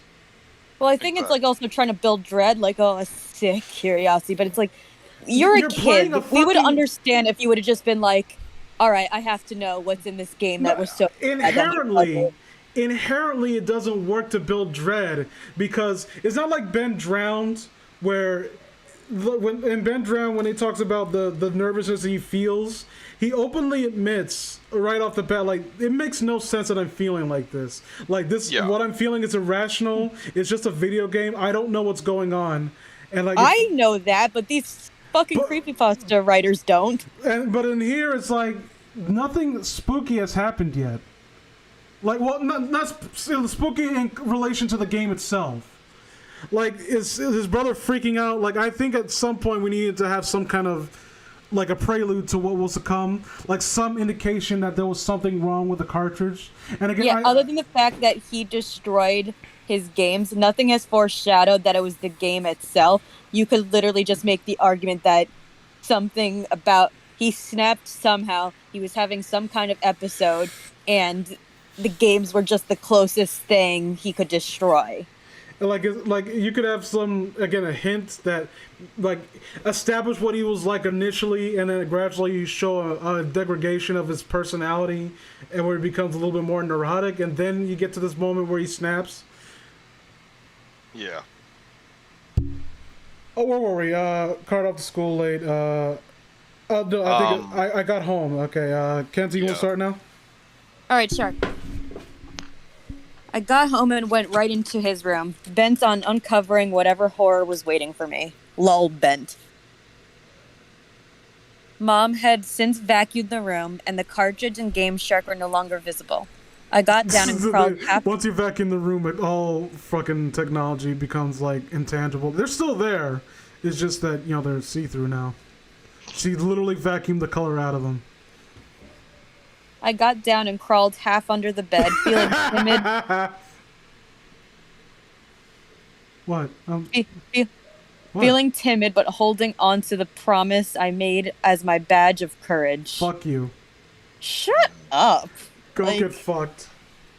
Yeah, like, I've been trying to give this story a fair chance, but just all this shit, it's like, no. I don't know, because I honestly, and I'm being completely sincere, I do thus far put it on a pedestal higher than Lost Silver in terms of getting me engaged off the bat. If only because something actually interesting happened to start this whole thing off, and that's the brother like snapping. And I kind of wonder if my dismissive attitude towards that, it could be more chalked up to it having become a cliche or it just being poorly written. You know what I mean? Yeah. Cause it could be both, but it's like kind of like, and I do not want to put this on the same pedestal as this movie, but people call Halloween cliche, even though a lot of the cliches had not been seen until Halloween, which were invented by Halloween. Yeah. Yeah, people who say that Halloween is cliche don't know what the fuck they're talking about. It does have. It only feels that way now because of all the movies afterwards that have emulated it. Yeah, like Friday the 13th, which the director of Friday the 13th openly admitted, like, yeah, I just wanted to do this again. I really liked Halloween. I wanted to see if I could do it too. Under the bed, there was enough dust to make me cough, enough old Legos and various other toys that I couldn't set my elbow down without it landing on something. Again, maybe if you guys weren't hoarders. Old Legos. But I finally saw both objects. They'd been shoved into the corner on top of a notebook that looked too new to have been down here long. I grabbed it and it started vibrating. I was like, oh god, my brother's even worse than I thought. Unthinking, I grabbed... slimy. Sorry, go on. Unthinking, I grabbed the corner of the paper and dragged everything out with me, still wheezing from the dust. Parentheses, allergies and all. I don't care that you have allergies. Can we just give them momentary kudos that, unlike most people, they actually know to put the period inside the parentheses? Yeah. I'll give them that. They looked so innocent. Simple toys in a simple spiral-bound bunch of papers. When I set Silver version and the Game Shark on the floor, I took a closer look at the notebook. On it were scrawled at least 20 different cheat codes, but one had been scratched out with Sharpie over where it had initially been drawn in with a pen. This was confusing. He had really tried to erase it out. The marker had been pressed to the paper so hard that ink soaked through most of the pages behind it, almost 2/3 of the way to the cardstock back cover. But pen has a way of sticking around. I picked up the notebook and tilted it backward in the light, and the reflective surface of the Sharpie revealed the indents that had been left where it was written. Okay, that's a kind of clever way. Yeah, of... I was about to say that. They actually put some thought into that. Although I would argue that if I were trying to get rid of it, I'd just tear it out of the page and throw it in the garbage. I suspect they've gotten this method from somewhere else, though, not... Maybe they use it themselves, like, you know... Kind of reminds me of, oh, what was it? I think it was written by the dude who wrote Artemis Fowl. It was like he made it about this young kid detective, and it was a similar thing where his sister came in with a letter from her boyfriend, and it seemed like it was like a invitation somewhere, and he checked it, and he found the indents in it, and it was basically like a letter that he had began to write a letter to break up, and then he changed his mind at the last second and rewrote it. And she thought it was suspicious about that. That's basically it. I think it probably got from that. Mm-hmm. But, you know, it's still a cool idea. Yeah, I mean, it's probably the most clever thing so far in the story. By the way, read Artemis Fowl. It's pretty cool. I've heard of it. I haven't read it before. The book, it's a fun series of books. Don't watch the movie. Yeah, it sucks. I've heard. I'll physically hurt you if you do. I found out you did. Don't worry, I won't. The code was an unintelligible mess of letters and numbers, but the words next to it confused me. Easter egg. Snow on Mount Silver. I remember what he said when I'd found him. Ellipses. He had been raving about white, and then black. Being snow. Jon Snow.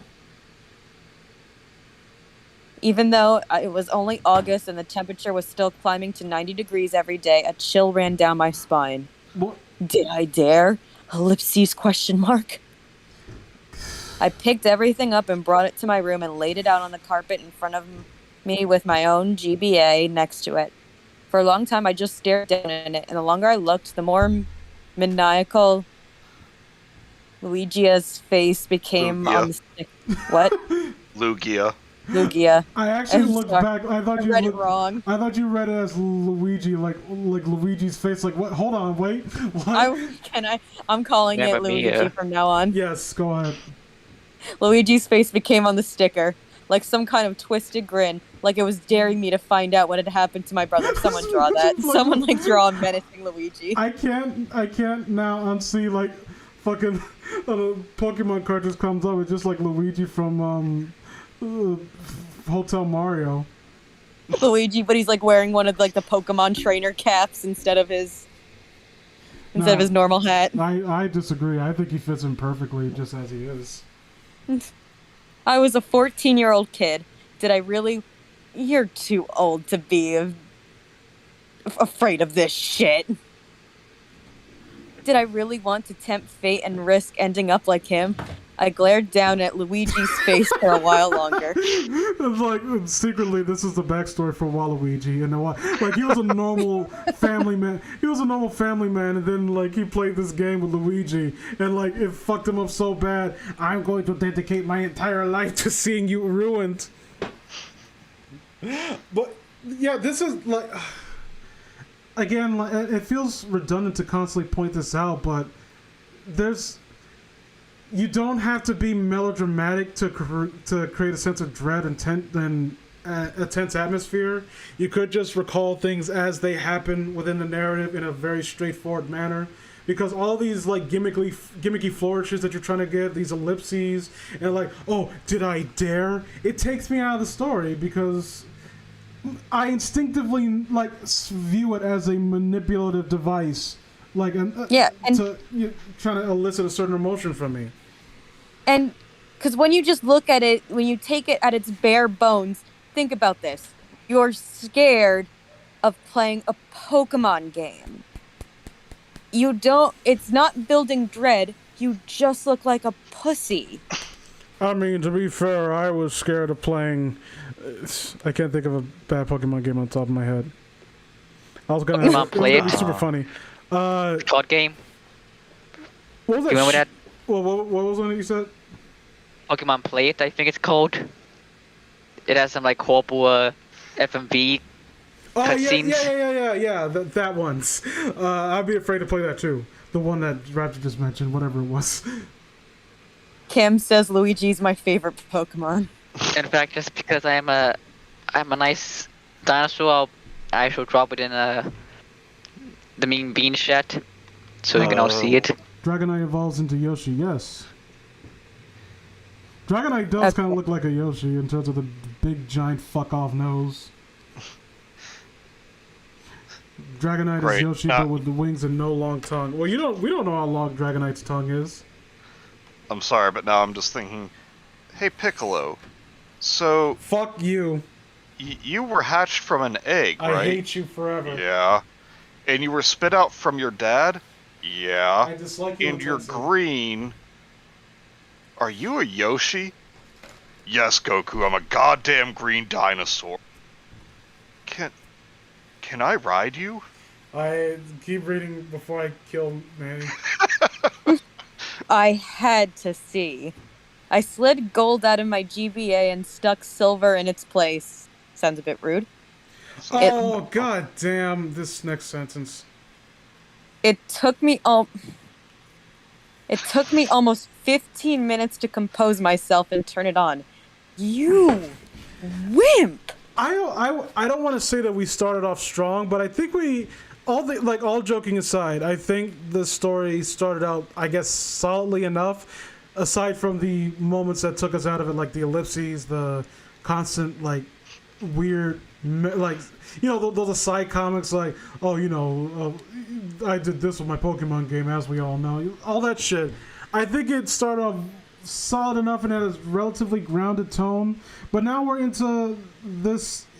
We've gone off the rails. I officially hate this. Yeah, and I know I was kind of nitpicking by it's I hate when it's the narration is sounding so casual, but now it completely is ill-fitting. Now that it's trying to build up tension, you need to pick a tone and stick with it. It's fucking it's blood. Although I still argue that Blood Whistle was written to take the piss. It's hey guys, I found this spooky game. This, and then literally the next sentence. This game was a cornucopia of despair and nightmarish hellscape. All the proper pros in the world. I need to rewatch that one. Was that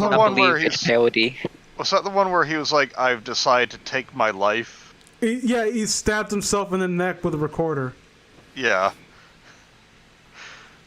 It started up normally. I will grant you that, Vince, as long as you grant me that I am still not convinced that I Hate You was originally meant to be a comedy. I am, but I also argue that it's, as a comedy, it's not that strong, and the reason why people initially found it funny is because it was taken in earnest. So I'm saying as a comedy, it's not very good. Yeah, I'm just saying that Slime Beast later said it was always meant to be funny to save face. Was there any previous evidence of him suggesting otherwise? No. I don't know. I take his word for it. It was people started ragging on it, so it's it was meant to be like that. I can see that it was meant to be a straight-faced joke, but again, I agree with Vince. I just don't think it worked very well. None of his other work is any better than it. I had to defend him on that one. I've read plenty of... I think when it comes to... I have my issues with a fair amount of Slime Beast's work, but I can point to... for me, it's 50-50. And even though, like, his stuff I really don't like of his, it turns out, like, it's usually just one specific thing that ruins the story for me in a story that's relatively solid. Like, Lost Episodes, I think it was called, where the ending was just so, like, weird, and it kind of... Abandoned by Disney's another one. There's only... And my thing with Abandoned by Disney that kind of cooked me out of it, and it's a weirdly anal complaint, and it's so minute detail that it really shouldn't matter. Okay, there's a Mickey Mouse thing in the room, and it, like, gets up and, like, tears its head off. The fact that it's photo negative is for some reason, and described as photo negative, like, takes me out of it, and I can't explain why. I can't take seriously the fact that it has, like, the OG Mickey's voice. Like, that can't be scary, to be honest. The Mickey voice. I beg to differ. Like, if it was, like, someone, like, poorly trying to imitate the voice, and they get up, and they tear their head off, like, oh, that's a weird, creepy image. Like, I can visualize that. I could see that being disturbing. You know, the perversion of something that seems innocent.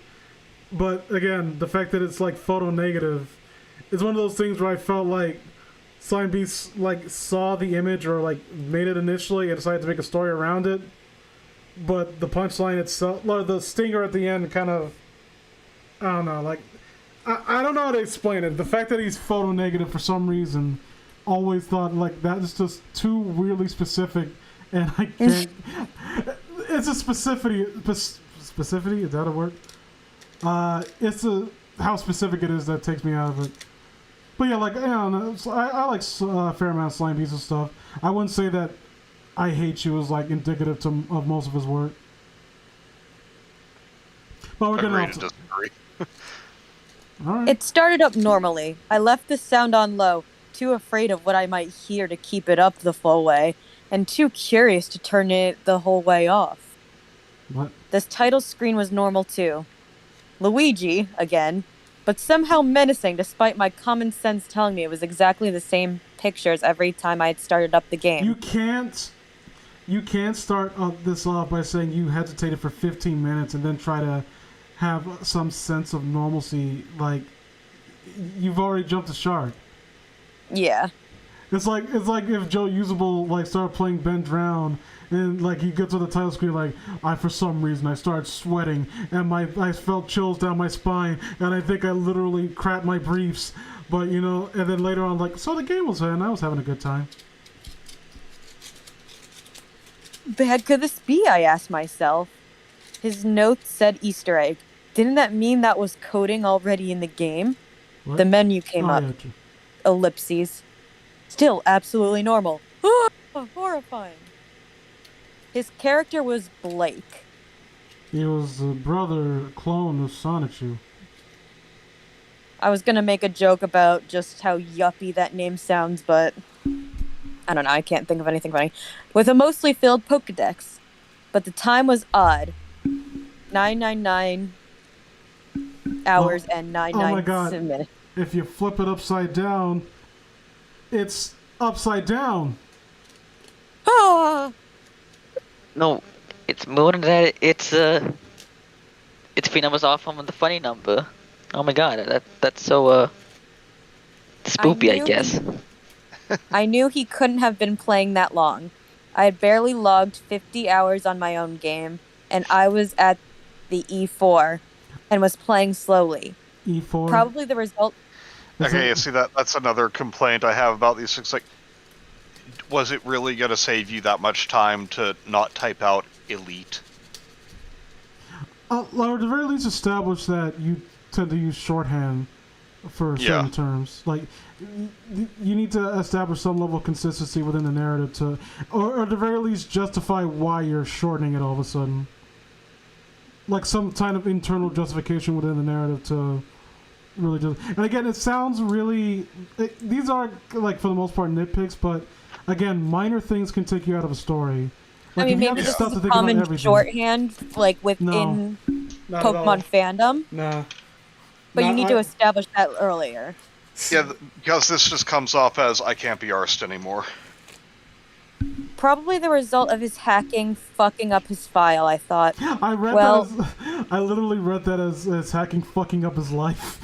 Like, I mean, it would be. I mean, it wouldn't be out of character for what we've seen so far, but like, you started hacking. Don't hack, kids. First, you It'll start fuck hacking. up your life. First, you start hacking. No. And then you're Hacking's stealing cool. money from the government. And then you're That's smoking cool. crack on the street with Osama bin Laden. Okay, that's not cool, but the other stuff's cool. No, Raptor. That's what happens when you hack. It Hacking's took. cool. Don't be whack. Don't hack. Oh wait, where was I? Okay. Well, whatever then.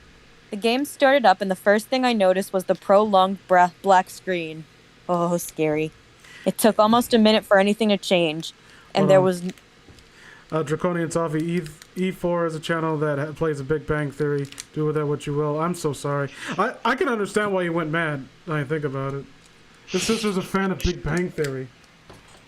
You have to hear Bazinga from the other room while he's trying to concentrate on the game. Penny, you don't know science. Bundungus. Every single wicked moment of my life. Penny. It's Penny. just Penny. Dongo. Shut up. I'm so tired of it. I'm so tired of fucking bazongas. Like, that's why he wasn't trying to break the game. He saw her come in the room, he immediately tried to attack her with the hammer to shut her up. I'm so sick of you, bitch. It took almost a minute for anything to change. Ellipses. And there was no sound at all. The hairs on the back of my neck were standing up already, but it was too late to turn back. Why? You already said that. No, you said a chill went down your spine. Okay, whatever. Either way, like, okay, first of all, nothing's happened yet. You've admitted that things, aside from maybe a longer than usual loading screen, that things were normal. The hairs on my back of my neck were standing up. You absolute pussy. Number one. Number two, why can't you just, it was too late to turn it back. Just fucking turn it off. There's, like, again, I keep dredging this up as an example, but I think it's the most fitting because it's, for the most part, I would say, unfortunately, aside from Sonic.exe, Ben Drown is kind of pointed at as, like, the most popular video game creepypasta. When it comes to, like, I think it's also a problem of choices in games you make. Like, Ben Drown takes place in, like, Majora's Mask, which, I don't know, like, it's because of the fact that it's a 3D Zelda game, and, like, there's a definite, like, the three-dimensional space gives you, like, a different perspective that feels more ingrained to what we recognize in real life, if that makes sense. So, like, you have to look, like, if you hear a sound behind you in the game and you, like, it startles you because you can essentially, like, subconsciously imagine that happening to you. But there's no such thing in a two-dimensional space that's like an overhead view in a pixelated game. Like, I don't understand how you would be able to get that sense of immediate terror. Like, I don't want to imply that, 2D horror games don't work, because we've seen plenty of examples in which they do. But those are more rooted in, like, contextual horror, and they have to be, because that's the only way they could really work. Yeah, and I think that's why most of these stories just evolve into, oh, but then bloody Pikachu showed up and, like, ripped off my nipples. Charizard's head. He ripped off my nipples and called me mommy, and like it just doesn't. Oh, come on. You think I was gonna diverge from that? No, it doesn't work specifically because, again, like, if you have a setting like this and you're using this as a framework to have horrible things happen, you have to contextualize it. You have to contextualize the horror. Like, oh no, we're on Mount Silver and pixels are being harmed. Like, you have to give them a character. You have to give them, like, actual presence in the story. Like, fucking what was it, Petscop? That fake PS1 game that's, I guess, on a one-dimensional plane, and the the character in that game and the video game itself has a presence, has a very noticeable tone, and when things start becoming odd and start getting weird, it feels out of character from what has been established, and therefore it's unsettling. But again, this is just it's a pixels on a screen, man. Yeah. Like, you need to give me more. You need to get. The point I'm trying to make is you need to give me more reason to justify the narrator themselves being afraid. in this particular moment because like I started up the game and my heart was pounding and my palms were sweaty and my dick was erect. Like you gotta come on. What was that last part? Nothing. None of your business. Where were we? Where were you, Kenzie? Finally, a very dim sort of map came onto the screen. Lol. Ellipses.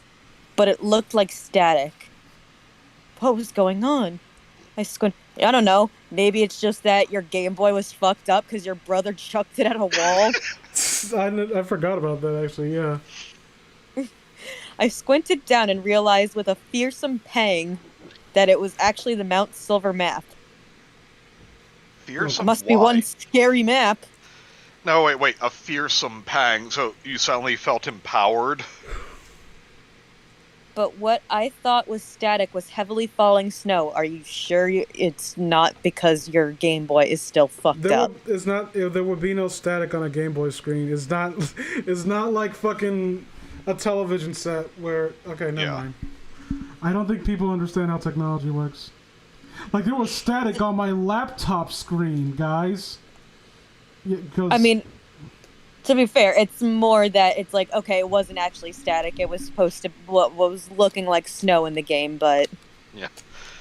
How is there static on your laptop? Oh, it turned out I had clicked on a YouTube video for 10 hours of TV static.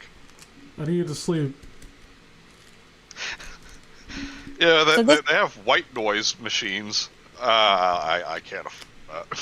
Well, I bought you some Amy Schumer comedy specials. Like, no, I mean... I want to sleep, not kill myself. I mean, I'm bored. That makes me bored, but it makes me bored and sad and angry. Like, I can't sleep. Like, I can't sleep like that. So this is where he had last saved his game. I checked his party. A very normal team for someone who'd been using a Game Shark. Typhlosion... What the fuck is that one? For alligator. For alligator. Magnesium. Yeah, it should have an O between the T and the R, but it was the character limit. Meganium. Oh, okay. Meganium. Pidgeot. Tyranitar. Luigi. All level 100 and modded. Number one. I'm a Luigi level 100. I'm Luigi, Duke of the Mushroom Kingdom, A number 1. Luigi, hey, Gabagoo. What am I doing in this game, eh? Luigi. Luigi, use tackle. Hey, I'm working on it. Well, you see, my brother used a Game Shark. Ah, your boy is no good at cheater. Bada bing! I hope he boils in his own marinara. Like Luigi. No, even worse. The worst Italian insult. May your marinara never cling to your pasta. Okay, I'm gonna kick you for that one. There's something. What? You don't know Golden Girls reference? No, there's some things you don't say on my fucking stream. I hope his meatball falls off of his fork and onto his nice white shirt. Like, oh man, Luigi, you won the battle. You're so useful. Like, useful. I'm useful now. Am I a clown? Am I here to fucking amuse you? Something about the sprites was what? Strange though. Yeah, what the fuck is Luigi doing here? They seemed sullen in a way. Oh my God. Their colors seemed washed out, and their expressions lacked the usual vigor they normally had. Hey, I'm depressed. Okay, here's the thing, though. In Gold and Silver, they still weren't, like, miniature versions of the actual Pokemon. Like, it's like, okay, this is a fucking grass type, so it's a flower. Yeah, I think but are they checking the, are they checking the actual, like, splash art for the sprites, or are they saying that they could be? Okay. Vigor, though? Like, I know Pokemon, most of them are designed to, like, look silly and expressive, but I wouldn't say any of them look vigorous. What about Vigoroth? You've clearly never seen Vigoroth. High five. Yes. Did you just clap to make it sound like you high-fived? No, we high-fived each other twice. Wait, what are you, gay? You got a problem with that? It's only gay if your socks are off. Fuck. I mean, no. My socks are off. Not all, I have mine a full nightie on, so there. I'm wearing feety pajamas. I'm wearing my feety pajamas. I'm on my bed. I got my blankie. But yeah, with the also when I think of expressions, I assume that are you talking about like sprite animation? Because again, this is Silver, so sprite animation didn't become a thing until Pokemon Crystal. Yep. I chalked this What? up to missing pixels or something. Also due to the hacking. I mean, I would like to mix pistols too. That movie sucked. Yeah, the one time, a buddy of mine used Game Shark on his Pokemon game, and he had his Mewtwo use Recover, and instead of just healing it, like the life bar just started extending, and when it got to the end of the screen, it came out like the other side of the screen and just kept going. Are you serious? Yeah. Was that like a hacked game, or was that some weird thing that was going on? He just used the Game Shark. Some code ended up not being right. See, that's one of the And this reasons... life ball. See, What's that? What was that? And this life ball. Yeah. I think Forever, whenever. Yes. that's one of the reasons why I have no sympathy for the brother, because it's not that he was... I don't mind that he's cheating. I mind that he starts the game off cheating and is surprised that shit gets fucked up. Yeah. Like, the only thing I would have, like, used it for is... Okay, like, this one has such a low chance to appear. I'm just gonna put in a code to make it appear right away, so I have a chance to catch it. Because I don't have time to just be sitting around like, oh, nope, not the one I'm looking for. Try again. Or or for version specific Pokemon. Yeah, or the Safari Zone. I fucking hated the Safari Zone. I never understood why everyone likes Safari Zone. Like, I hate being limited in what I can do. Exactly. Oh, you have a time limit, by the way. Yep. Yeah, that's why I was just like, hey, you have an extra Dratini. Trade me.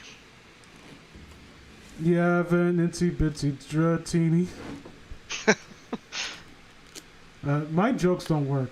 Okay, continue, Kenzie. I'm sorry that Raptor keeps interrupting you. We'll stop him. Bye. Guys, wait. We have been streaming for 2 hours. We're a third of the way through the story.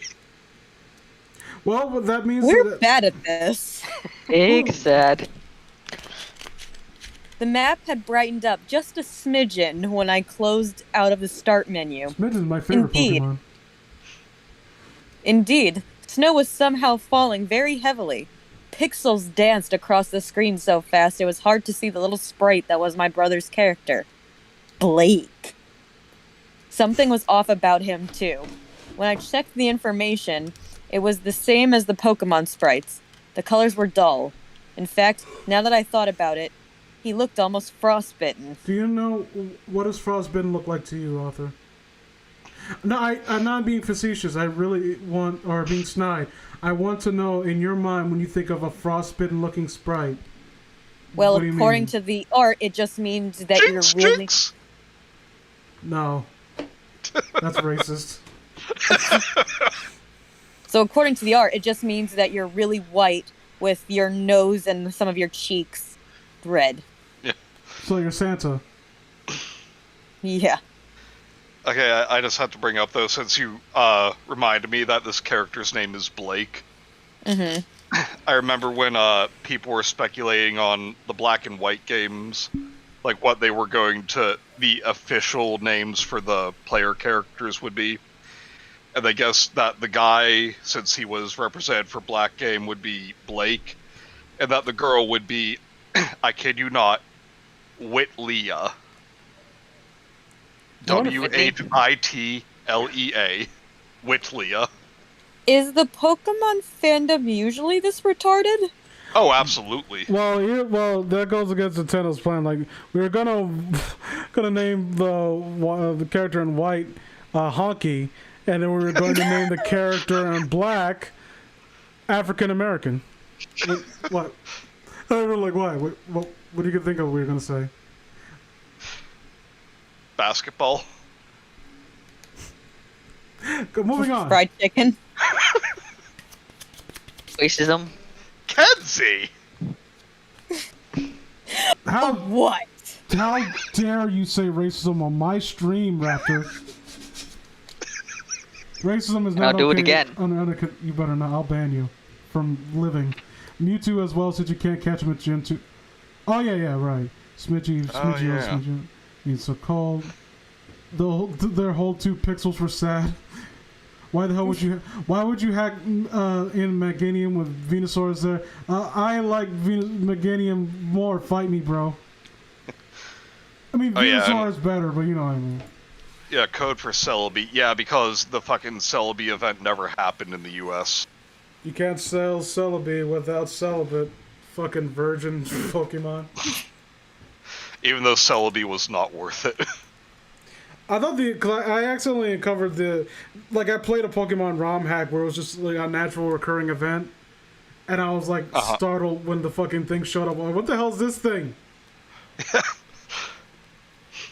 So I'm flying down from the shrine on all the times I played it, it never showed up. I thought the shrine was there for no reason, and then it just shows up. Like, okay, I'm being attacked by a vegetable monster apparently. And I remember watching the Celebi movie once with a friend of mine, and I really pissed off my friend because the one scene Celebi's like dead, and they pull a complete Family Guy about Peter with his dead goldfish. Like, here, Celebi, it's those berries you like. It's like falls out of his mouth. It's okay, you can eat them later. You'll eat it later, Mr. Shiny Side. Only thing I got was so funny. That's God. I want to hold on. I need to look that up because that sounds so familiar, but I'm drawing a blank. What? That skit you're talking about. Oh yeah. Hold on. Onion Fairy. Yeah, that's exactly what Celebi was. Oh yeah, I remember that one. Yeah, I see it now. Here you go. Well, oh, here you go, Lieutenant Shiny Sides. It's okay. You don't have to eat it all right now. You're just sleeping. Also, you can tell me to stop reading whenever you want, Vince. Like, no, you're good. all right. My stomach tightened, and I turned and tried to move back down the mountain. As I hit the bottom of the screen, words popped up. Lol, bottom, lol, popped. And there was finally a sound. My sprite hitting an invisible wall. I can't turn back now. I'm sorry, you know that was... You know what? Yeah, you do the voice, Manny. What? No, Raptor, you do the voices for the video game character. Okay. I can't turn back now. That was unsettling. Why? Why? Not. It was try hard and edgy. What? No, explain to me what's unsettling about this whole scenario. Like, I went... Okay, Yeah, go on. This is just Mount Silver. My character was on a mountain with only a hoodie on, and they were cold. Wait, I went into my Pokemon. Oh god. Oh, balls deep in that Luigi. God damn. Hey! Oh, Mamma Mia! Whoa, hey, bro! Give me some space over there! I went into my Pokemon and tried to use Pidgeot's fly ability. I can't fly in this. Obviously referring to the snow. You don't know that. No, really, all you would hear though was caw, caw, caw. Fuck this, I thought, going into his bag. There was an escape rope. I tried using it. Go back. I can't go back anymore. What was going on? You Once again, I tried... You didn't see me now, but I just comedically shrugged in an exaggerated manner. Once again, I tried to walk back down the mountain. To my horror, the words changed with every attempt. I can't run. I can't go back down. I can never go back.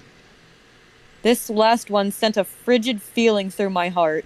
I'm not joking. Go see a doctor. I'm being entirely sincere when I said it. This is genuinely getting on my fucking nerves now.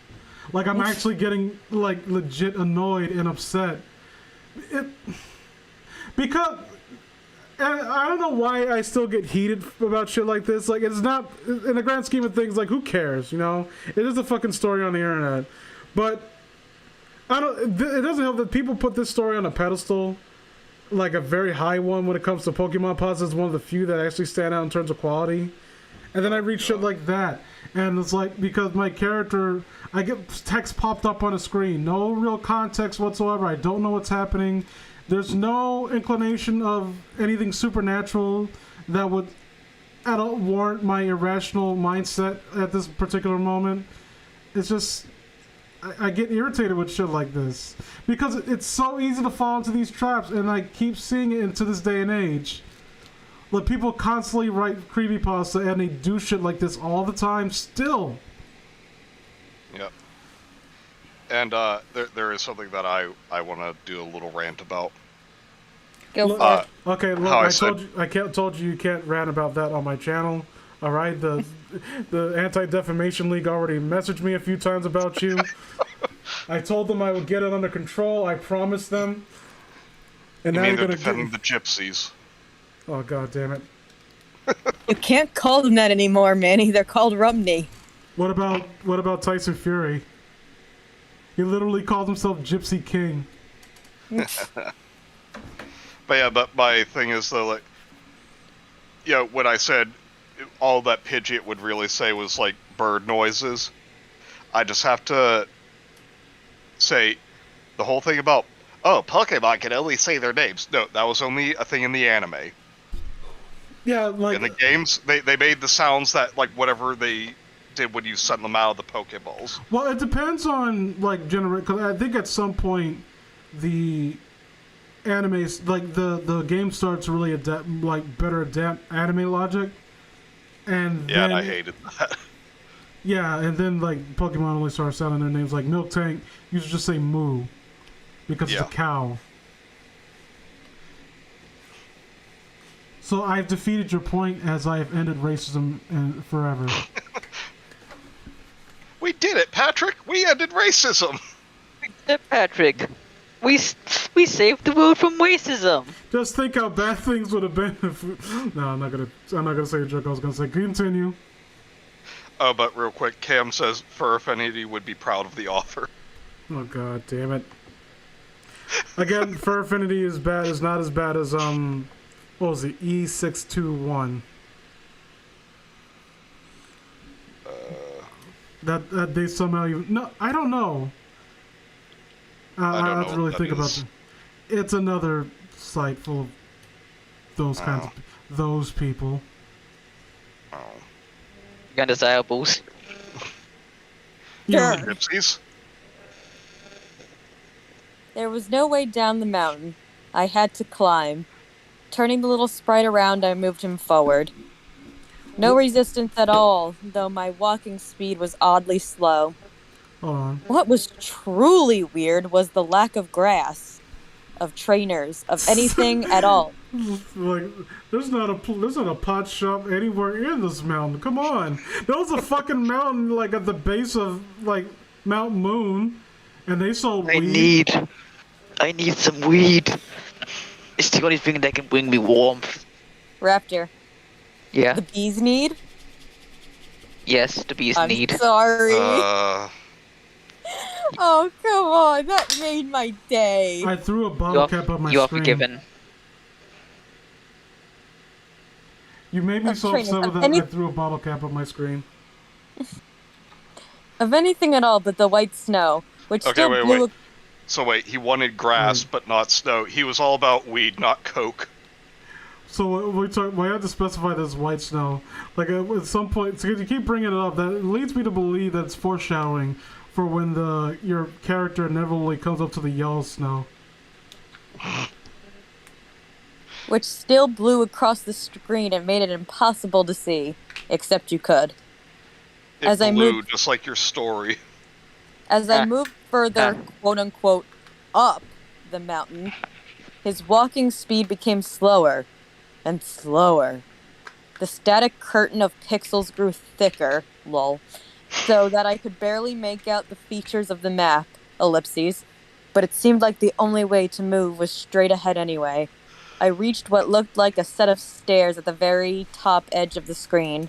I didn't remember this being there before. As I tried to move up, the little sprite paused. I'm cold. Oh, it's By the now- kid from that episode of Are You Afraid of the Dark? It's Nurgle from that episode of Billy and Mandy where he was introduced. I'm cold. Hold up. Well, get in. That's because you're in the snow, freak. He was like, kicks the door open. I said I'm cold. No, I'm cold. Well, damn, Jackie, I can't control the weather. I don't know why. I just like had an image in my head of, why haven't they had like a horror setting where it's like snow, but it's like blood snow? You ever think about that? Let's know. Yeah, like literally, it's like it's snowing like crystallized blood particles. You know what I mean? It's not just any blood particles. The crystallized blood particles of God. His blood freezing point. Like someone shoots God, Like, he bleeds. Isn't it? It's higher than it. The freezing point's lower than the water itself, right? Probably. It would have to be like impossibly cold for it to freeze to that. Okay, blood freezing point. Continue on while I look this up. He's Googling. Negative 272.29 degrees Celsius. Oh, Jesus Christ. Okay, but we're Americans here. So what is that in Fahrenheit? Hold on, wait. Arrangements. Wait, 30 degrees is almost 80 degrees Fahrenheit. 30 Celsius is almost 80 degrees Fahrenheit. I learned that from Kids Next Door. That was a great show. Number 30. Even my name was a giveaway. Number 30 C. 30 Celsius? That is like 80 degrees Fahrenheit, you dolts. Hold on. It was clever foreshadowing. Okay, wait, now I'm seeing different things. The freezing point of blood is 2 degrees Celsius. Why are we looking this up? Because I want to Because see it's more interesting. I want to see if my idea would actually work in the story. Like, no, it sucks because that means that if you can't have that as a setting because your character will most likely already be dead. Yeah. God's blood snows Unless from it's the placed on a scabbings. different planet. Oh, true. Like Eating God's blood. Oh, that would be cool. Like almost like a Event Horizon type thing, where it's like a different planet, where it's like they come to like some weird hell landscape, but they're like prepared for it. And unlike Event Horizon, which is actually worse than I remember it being. I watched that recently. I did not remember all those obnoxious sound effects being in the film at all. I never saw it. It has a lot of really cool visuals, but that's mostly what it's. Is Event Horizon that horror space movie where everyone loves it because of like all the deleted scenes that didn't even make it into the final movie? Yeah, basically. But the setting, like, I really do mean it. Like the set piece of the spaceship itself, it is gorgeous, and it actually is interesting reading about like the mindset behind it. But the writing and the fucking sound effects and the characters, no, it's not good. Are you called as a fire type on your? Oh yeah, you called as a fire type on your team. Yeah, I didn't even think about that. Yeah. You have someone who literally makes fire. How are we? Oh wait. I think they addressed that. Oh shit. Okay. Oh damn. God damn it. How dare you actually think up our preemptively cut us off at the head, Ryder? Keep going, Kenzie. By now, even I was getting goosebumps. What do you mean, even I was getting goosebumps? You've been a little weenie this whole time. Even I, the brave and fearless narrator, who once bitch slapped Chuck Norris and fought the president in a fencing contest, I was kind of getting a little bit like shook up, guys. Also, when I said getting goosebumps, I imagine he's like, even I was acquiring say cheese and die. His walking speed had become painfully slow, as if somehow he was being impeded. Well, I mean, snow. Yeah. Up the little staircase, ellipses. More text on the screen. No. Megan Fox has died. Oh no, how will the world continue? What the fuck? no. I thought. Pokemon don't die in these games. They do in Nuzlocke. Yeah, I'm about to say, like, well, then again, I can't say, like, oh, Nuzlocke didn't exist. Well, there's a lot of things that were brought up that didn't exist in this story, now I think about it. I can't even defend the author here. Well, When also, could you do a Nuzlocke? Pokemon don't die. Pokemon Tower. Fuck off. What did you say, Kenzie? You can do a Nuzlocke by now, couldn't you? Me? Silver? Oh, you're talking about in general? I don't know. I thought you were asking me if I would do a Nuzlocke, which... Oh, no. Which the answer to that is yes, and also... I mean, it sounds fun.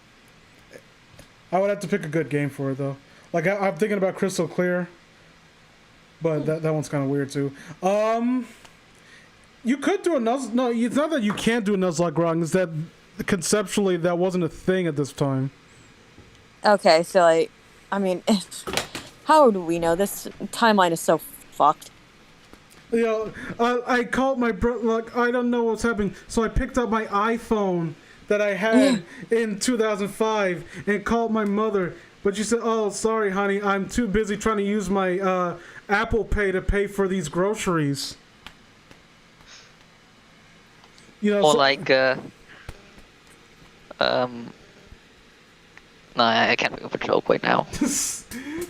I was actually curious to see where that was going. No, wait, I checked I found my one. part. Never mind, continue. I checked in my party and was frightened and confused by what I saw. Why Meganium... I just realized Luigi's here. What the fuck? Luigi, what are you doing here? Hey, I'm working here. I got kicked out of Smash. I need work. Meganium Sprite have been replaced by a Red X. Oh, you mean that jackass who that Robin dressed up as? He could still be a robot. Check him for batteries. Now we're gonna finger his asshole. I fucking love that joke. Didn't they outright say, I think the creator said that Red X was Jason Todd, right? Yeah. That's weird. Why did he do that? Yeah, I know, right? It was like, look, we couldn't get the rights to Red Hood. Sue me. I don't know if the writers ever admitted that. I remember before Teen Titans Go was released, there was like these little shorts on Cartoon Network, which was like kind of in a very similar style. But it's like, and then they ran into Jason X, and just Beast Boy wouldn't shut the fuck up about the fact that he thought it was Jason Todd. And I thought that was just because fans just pretty much always would say, no, it's Jason Todd. I mean, at the end of the day, it doesn't really matter because we knew we would never get an answer. Like, what was in the suitcase that they had a race for? Remember that episode? Yeah. Although, yeah, with it's better the that we Ding don't Dong know. Daddy. Oh, that was the best villain in any show ever. I'm not gonna lie, I actually really like that episode. I'm sorry, where were we? We were talking about fun stuff for a minute. Yeah, I know, right? Can we just talk more about Teen Titans? Oh, let me tell you about that fucking finale, man. It makes you so mad to this day. Okay, continue. Yeah. All of my other Pokemon sported varying degrees of damage, though I hadn't battled once. I went into my bag and found a single revive and tried to use it. That's you, Up Raptor. Sorry. Just, yeah. Are you playing video games, Mister? No, just looking up some random stuff. Just waiting. Anyway, it's too late. It's too late to Wow, Raptor, that's so apologize. fucking unprofessional and rude, I say, when as I crocheted throughout most of this stream. You guys are unprofessional as hell. Excuse me. You guys keep reading while I not look at my game I'm playing. I wish I had a game. Manny's the only one who's taking this seriously. I'm playing a wrestling booking simulator. Wait, what, is the story over? Yeah. I stand corrected. No, it's over. It's been over. We're reading it a second time, bro. Alright. It No. said, "What kind of Easter egg was this? There wasn't much else I could do. Ellipses. Trying to turn around yielded the same message as before. So I kept moving. PGR dead. I checked again. Ellipses. Sure enough, there was the little red X. It was this time I selected it and looked at the Pokemon itself, trying to figure out what was wrong. Ellipses. I wish I hadn't. Oh my god. Oh no, it must be spooky then. The sprite was mangled. Pieces of it were missing. What was left was splotched with a sickish blue-gray color, and its eye was a solid black pit. How much of that could you convey in like Pokemon Gen 2 sprites? Not well. Like when it like sickish blue gray on like again Game Boy Color screen. Like even fucking Resident Evil on the Game Boy Color couldn't like manage scary zombies. Like what hope do you have? I flipped down to Meganium. Same deal. A leg missing, a chunk of its neck, most of its head, save that pitch black dead eye. A chunk. What about a chunk of its neck? Are you saying it's missing, or are you just like pointing out like a chunk of its neck in general? It existed. Yeah. It has like a hideous growth on its neck. Like, we discussed it. I mean, I guess that would be you're on a It's mountain. like fucking George Lopez's uncle from his TF sitcom. I don't know if anyone else watched that. No one One on watched the night. Why would anyone watch that? Because I think I remember my dad watching it a few George times. Lopez. Yeah. Well, I did like the fact that he beat up Carlos Mencia backstage Yeah. for stealing his jokes. George seems like a likable person, but I never found him all that funny. Like the George Lopez show was just like a vehicle for him to like spout one-liners, which, to be fair, most of those shows basically are. Yeah, I mean, I liked it. Except Seinfeld. Seinfeld actually had well-constructed jokes. And Yeah. I mean, the bit when he sees his uncle and his uncle has like a giant tumor on his neck, that was one of my favorite bits. I honestly don't remember that though. Who's the What lady the hell is coming out of your neck? Who's It the looks lady like you're growing a second head. Who's the Who lady told that you? played who played his mom? 'Cause I always thought she was the standout star. Oh, Alita Yeah. Moreno. 'Cause she's just like an unapologetic bastard. Yeah. Like that woman where she like manipulated him into feeling bad that he didn't want to let her stay with him. Like she stepped on she saw a snail like, oh, little snail. Oh, it looks like you got her home. It's nice to always have a home with you. I wouldn't know. And she's like, George's like, oh, okay, Mom, you can stay with us. It's like, oh, thank God. And he accidentally stepped on the snail like, oh, you little bastard. Better you than am. me. Hi, Benny. uh, How are you holding up? It's called a bra. You wouldn't know about it. but Cam is spot on here. Gore. Now be frightened. Yes. Blood. It's scary, guys. The game You know, The game's actually addressed Pokemon dying a few times, even outside the tower. The champion in black and white mentioned to have his original partner die from illness. Oh yeah, I forgot about that. Yeah. And also, Yeah. there was Alder. I would even say in 2, was it Emperos? Is that how you pronounce it? Like it's Ampharos, yeah. it's deathly ill, and it's like it doesn't make any fuss about it. It's probably going to end up dying if it doesn't get medicine. Yeah. So this isn't a new concept, and I really get tired of like Pokemon creepypasta writers assuming that adding the concept of death and making it as blunt as possible recontextualizes anything. It doesn't. And you ever heard that rumor about Gary and his why he didn't have Eradicate while he was at Pokemon Tower?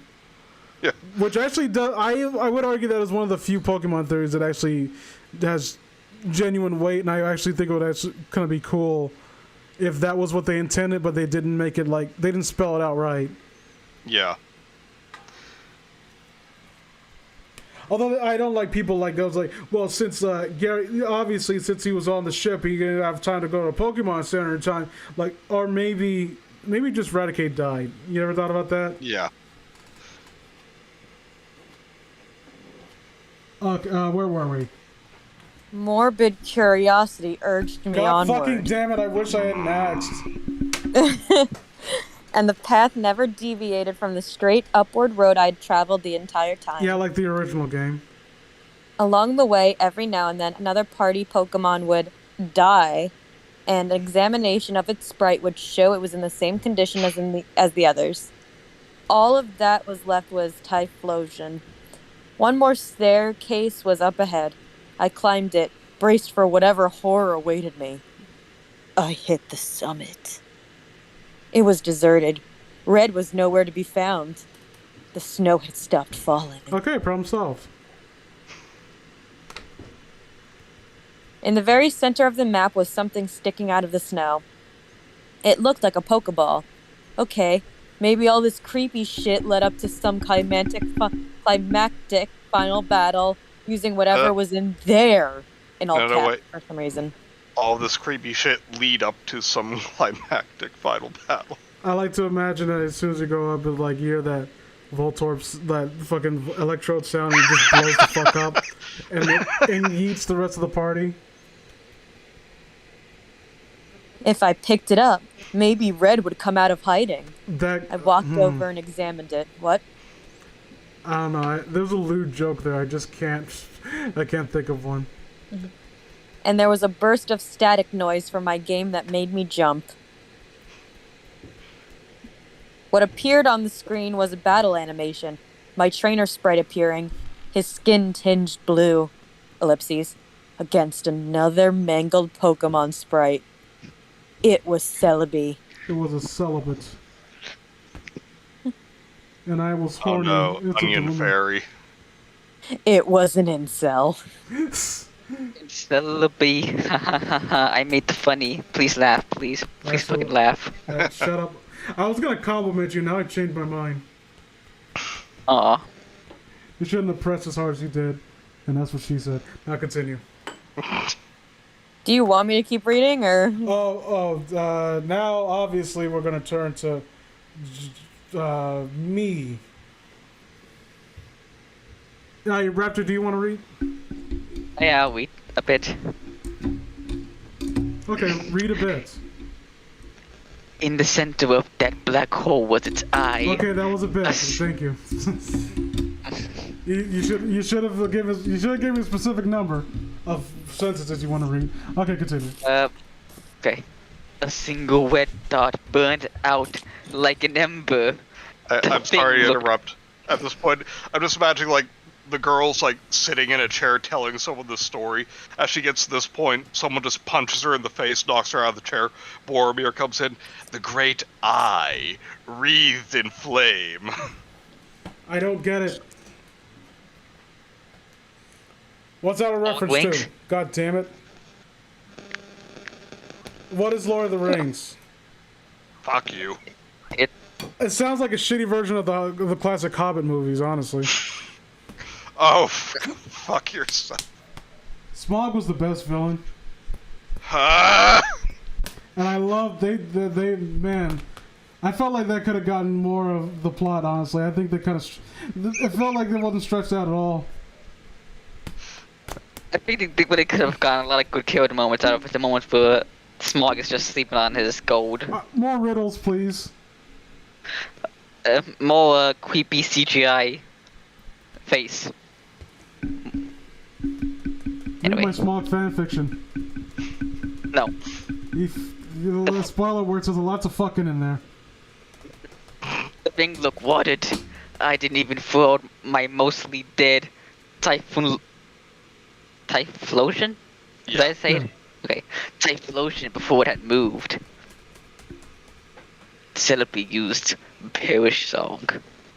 A screech came out of my Game Boy Advance trademark, and I almost dropped it as the screen went white. You know the A song. part of me, You know the song that came out of that, really. You getting A-Rap money. You getting A-Rap money. part of me was relieved, thinking that my final Pokemon had been KO'd and I would be transported to the Pokemon Center. But I was wrong. My sprite appeared in what looked like a cave. Was I now inside the mountain? What? This sounds so boring. I don't know. It kind of sounds like a secret tunnel. Secret tunnel. I would like to point out that you started that one, not me. Yes. Yes, I did. I checked my trainer card and felt sick. Oh my god, you pussy. The sprite was just as... the cat's upstairs. Well, not my cat, my brother's cat. Your brother has a cat? Yeah. Snowbell? Yeah, Snowbell. Hello, Snowbell. That makes me angry. Your brother having a cat is the deepest offense to me.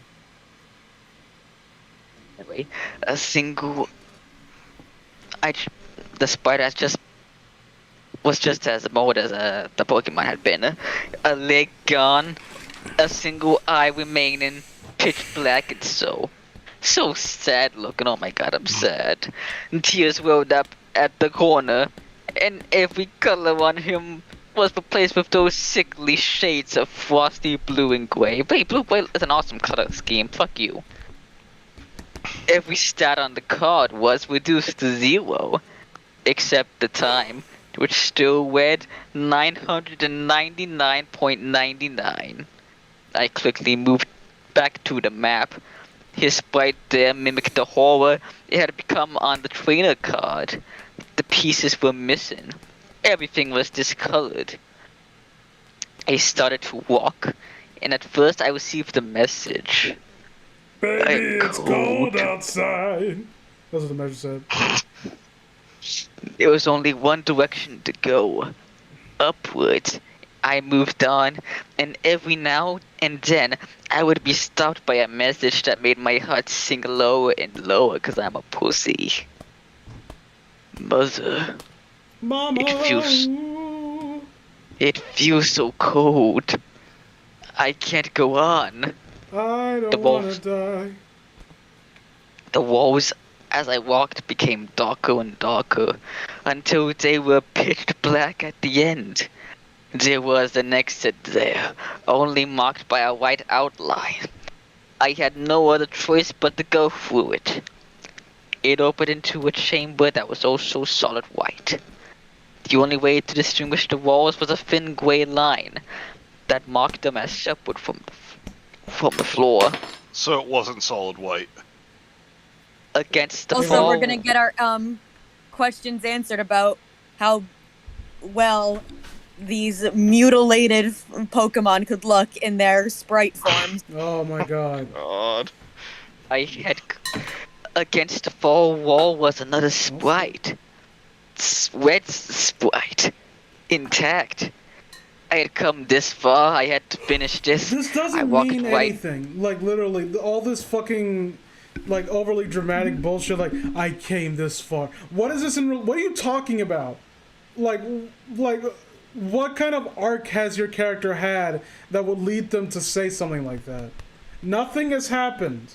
Your brother had a fucking panic attack because he didn't Yeah, know. this character had a brother. Yeah, your brother had a panic attack because, I don't know, like his save file got corrupted and he wanted to take it out on you by smashing your head in with a hammer. And he got locked up for that. And you decided to play his game, and lo and behold, it wasn't working. It was still working, it was just being a big fucking pussy about it. And, like, God, I mean, it's like this means nothing. What you're saying right now, and I don't mean in the sense that oh well, nothing's happening is boring. No, as in you have not earned this type of like dialogue right here, where like I've come this far. From what? You went downward on the fucking D-pad for a few minutes. That's your arduous journey, huh? We've come so many leaps and bounds, so many. We've had more arcs in this fucking rift that we're doing. First we start reading the story, and then we start talking about people who fuck horses, and then we incorporated that into the story. Like, there's peaks and valleys to our commentary. We have more nuance in the random bullshit we're spewing than this fucking story. Fuck off. Think about that. You never know where we're gonna go next. Maybe I'll talk about, I don't know, the age of consent of aliens on Mars. You don't fucking know. By the way, it's 500. You have to be at least 500 to have sex on Mars. Honor their That's customs. still too low. 500,000 years old is too low for you? We count for the thousands. Well, I mean, when you look at the rotation of the sun on Mars and think about it. Just imagine someone like... I know they look like they're 500,000 years old, but they're really 1 million years old, I swear. Fucking alien lolly lovers. Oh, God, never say that sentence again. Martian lollies. No! So a battle started. A wet spray had none of the deformities that marred mine. His colors were the same blue and grays, but he was intact. He looked extremely sad, because he's in the story, but his first Pokemon came out, Venusaur. It was just like my own had been, but level 0 with a speck of health. I sent out Typhlosion, who had just 6 hit points left. No Pokemon. Wait, hit points, then in parentheses HP. We know, you fucking condescending cunt. In that case, who just had 6 hit points. HP. No Pokemon made a sound when they were brought into battle. Who had just 6 hit points, tentacles, left. Venusaur used to struggle. There was no animation. Just a single point of damage done to Typhoon's explosion. And then, the opposing sprite dropped off the screen. Venusaur had died. There was no text asking me to switch out. Instead, there was just what looked to be a dialogue from Red. Yeah. And it was nothing. You know, I know the author doesn't, the character is rock stupid and doesn't understand basic concepts. But when people who die from frostbite, they don't, have black eyes, right? Yeah. Also, it says, it didn't give me any text asking to switch out. Did you forget that you established that Typhlosion is the only one left? Did you forget what you just wrote a few paragraphs ago? Also, you mongoloid. Typhlosion is not capitalized. The story is now officially terrible. 0 out of 10.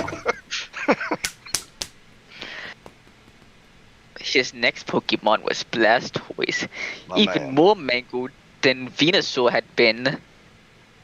It too struggled and died. After each round, there was that ominous question mark. That ominous from the trainer. Every sprite was more damaged than his last. His Espeon was barely distinguishable as a Pokemon. I realized somewhere he was sending them out all out of water, which saved one Pokemon for last. Oh my god. Pikachu. He came out and Jesus it too was Christ. grotesque. It was discolored, like it was frostbitten. It was missing an ear. This is not discolored, it's monochrome. Yeah. It was missing an ear. Its body and tail were cut in half. Its head was mostly intact, but its eyes were much bigger than they should have been, and glared out at me like a window into hell. But the thing that got me the What? most was the giant smile that extended almost all the way to the edges of its head. It probably heard a bad joke. Its health was somehow at 0. Or at least looked that way. My hands were shaking. I didn't even get a chance to attack. Pikachu used Pain Split. Pikachu had died. Typhlosion had died. Wait, didn't you have a Lugia? Oh Yeah, yeah. what happened to Lugia? What happened to Luigi? Did it just disappear? My contract's up. I'll see you later, kid. Luigi fucked off. I gotta get some pasta.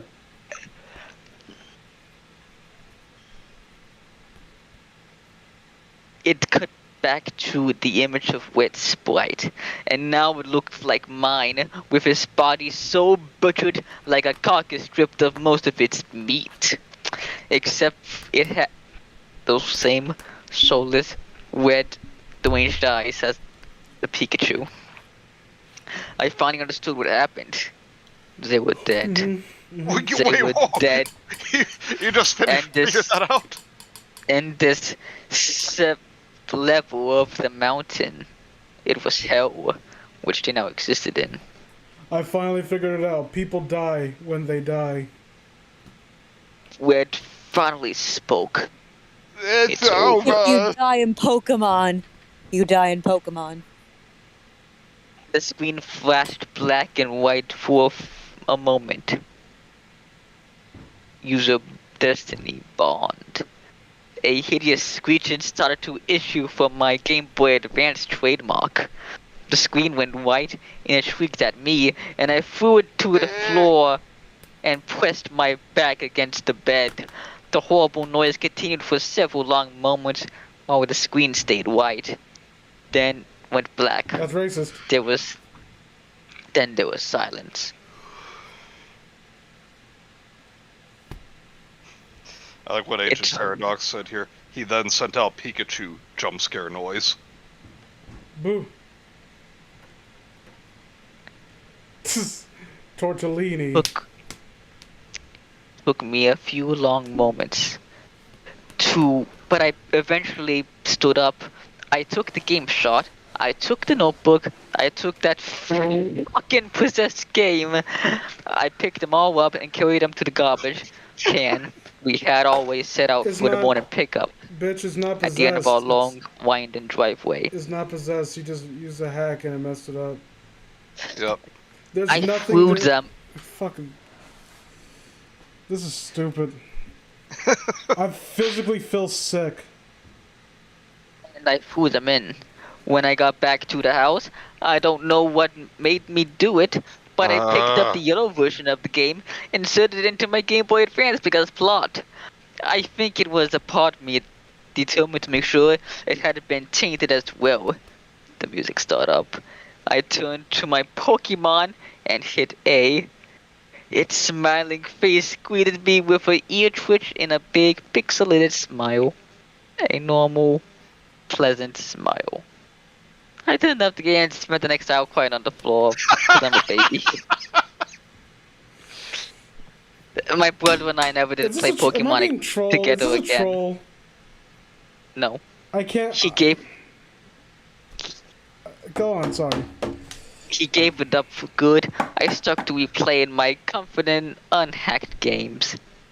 That winter, the snow fell thick. Fuck you and fuck everything you stand for. This is awful. And there That are sucked. 115 comments. Okay. Some of them from this year. From Okay. this month. Okay, damn, this will be long. But Fight Me Bitch is better than Pokemon Silver dot Not saying much. MV. I don't even know what that is. And if it's better than that, then that one will suck. I did a digital pic. Okay, digital pixel art for Pikachu. Okay, let me see it. Actually looks pretty good. I don't care, but it looks good. Oh my god, its eyes lit up. It's spooky. Oh, I just got spooked, guys. Saw the red and the other guy died. Okay, no one cares. Better than Lost Silver. Yeah, I would say that. I would say it's better than Lost Silver. Although Yeah. Lost Silver had the benefit of being, I guess, like more brief. You know, brevity is the soul of wit. Yeah. I do like this guy's username. I suck at names too. That's pretty cool. Super Gamer 4343 says, but wait, what was the code? To which this Russian guy replies with the code. Are you ready for this, guys? You might die from fate from that. Okay. 420 Lamau kick, 1337. Oh, that's good. It's a You're welcome. Chill meter. So it says GIF of SpongeBob and Patrick frightened by the butterfly by Wormy. My nigga Wormy. Release my homie Wormy. He didn't do nothing wrong. Okay, here's one. 9 out of 10. I admit the story wasn't that original, but still very interesting. Why? I love how it was narrated by a girl. Finally, at last, female representation in Bad Creepypasta. At last, We did finally. agree as a community. We stopped sexism. I love how it was narrated by a girl. I hope one of them touches my pee-pee one day. It's funny how there's never any creepypastas about the Pokemon anime causing seizures or anything. What does that have to do with anything? That would be redundant. Don't know how I missed Wait. this before, seeing the massive amount of comments it has. What do you mean? What? You just went on a tangent. That's not at all connected to. Oh, and Piss Bucket McGee says, "Remember when this was scary?" No, I don't. Nah, not really. Even when it was back in the day, I thought this was kind of lame. The premise is rather sad and somber, but the ending is a little disappointing. Good overall, though. Like, and I stand by what I said. I think the opening bit, while clunky in a lot of areas and like it did a lot of cliches that annoyed us, like it was a decently executed setup, right? And then you limped out of the starting gate, but you know what? At least you got out of the starting gate, and then you fell over and shot yourself. Cam says, "Finally, a girl gamer." Finally, give me back my gamer girl sock! So, it's still better than Lost Silver. That's not a compliment. Lost Silver didn't end in someone going insane. Well, technically, this one didn't either.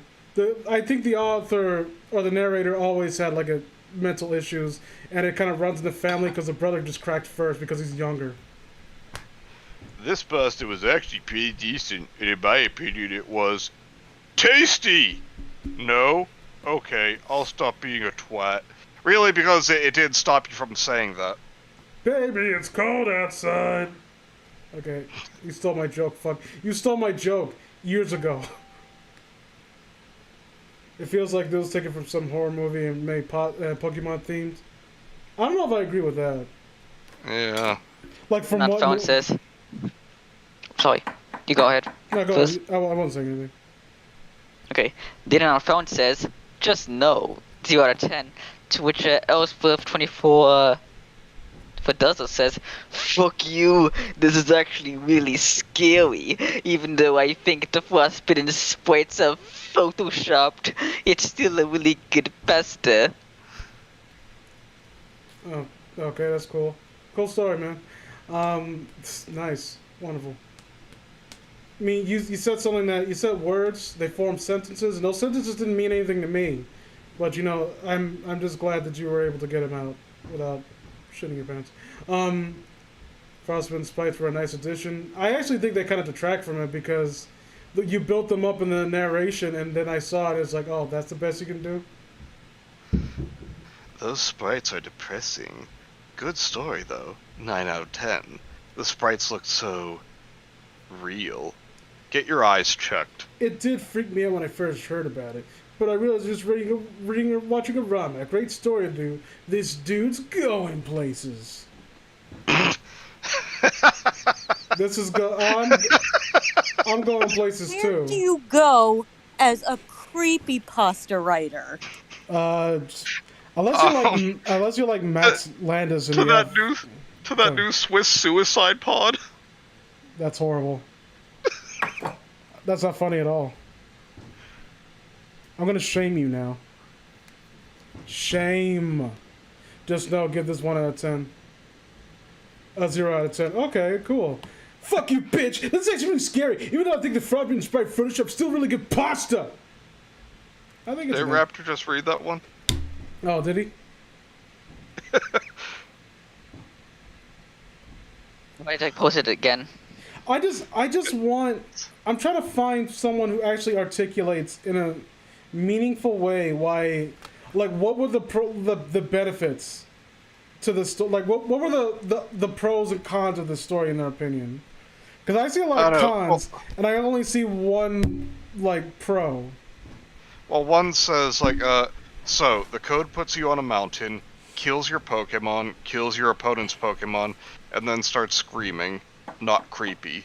I mean, yeah, that's a good point. But then, Mangalade Piplup says, best pasta I've read in a long, long time. You like Jeff the Killer, I'm calling it now. Like, because say what you want about Lost Silver, I think it understood that it actually refrained from being over the top in its recalling of events. Like, it recalled the things that there was, like, talking about and describing were over the top too, but it knew that once that's already there, you don't have to inject character into the narration necessarily, because the images that you're describing speak for themselves. Like, that's one of the things that I love, Lovecraftian horror, is that these people are kind of speaking in rather, like, mundane and lackadaisical tones about horrific things and describing it in great detail. And because the things that they're describing are already frightening. And these are regular people. They have no reason to try to embellish and, like, try to talk up whatever they're talking about. And with all these, like, dramatic flourishes. They're just describing it to the best of their ability so they can tell you what it is about. And here it's like, every 5 seconds she has my heart stopped. I was so scared. Oh, and horrifying and scary and blood, and I was so terrified, guys. Like, it means nothing to me. Especially when, again, it's not even a ROM hack. It's just a fucking, like, Game Shark code. And what Game Shark? The fucking Snow and Mount Silver idea, like, okay, you put in a Game Shark code, and then what? Like, there's nothing supernatural about it. Like, unless the code, like, so you include something where the Game Shark code on the one of the numbers in the sequence was 3 6s put together. Ooh. I mean, it would be stupid, but at least it would, like, actually lead into something hinting at something supernatural. Is something really supernatural? A Game Shark. But the twist is, it can tamper with real life. Spoopy. Didn't we already read something like that? There was like a kid playing a video game or whatever. Wait, that's an actual story? I think so. so. That story, yeah. And we both Happy Land, I think it's called. It wasn't very good, but it was at least did more with its premise. Yeah, it was just meh. Okay, here's one. Oh god, the Pikachu. Its horrible face! No offense, Pikachu. Dude, this was good, though I'm... Oh, wait. I just think I realized. Don't worry about it. 10 out of 10. Go back to eating paste. Can I just get one person who says something interesting? Like something interesting bit of... I'm honestly... I'm sorry, what was that? I'm honestly trying to find something. Cold weather never seemed to affect characters in games traveling through the ice path of a Pokemon City. Doesn't appear to bother trainer Pokemon. Also, freezing Pokemon saw with an ice type move doesn't kill Pokemon. I mean, I'll be honest, man. I get what you're saying, but I don't feel the need to, like, get into real detail when it comes to the actual logistics of what's happening there. Like, it's a dumb... Like, conceptually, this story does not work. And if it doesn't work conceptually, I don't feel the need to humor anything, like, else that comes afterwards. You know what I mean? Yeah. I mean, do you really know what I mean? Would you swear on your soul right now that you know what I mean? Yeah, sure. Would you swear on Raptor's life right now? Like, would you give me permission to go murder Raptor with my bare hands if you don't know what I mean? No, I would never risk Raptor. So you don't know what I mean. You lied to me. So that means you no longer have a soul because you swore that first. Okay. What the fuck is Can't you this? do that, Vince? 11 out of 10. I can't listen to Jeff the Killer. I can't go to sleep. What the fuck does that mean? Oh my god. Oh, I get it. I hate you. Took me a second. That was lame, and you should feel lame. Why are so many people loving this story back then? Like, there's nothing to it. They're idiots. And it doesn't come from an idiot. God, this story is old. Like 2013. How old am I? God damn it. This is why I never actually use cheats, ever. Ew. Well, I mean, good for you, I guess.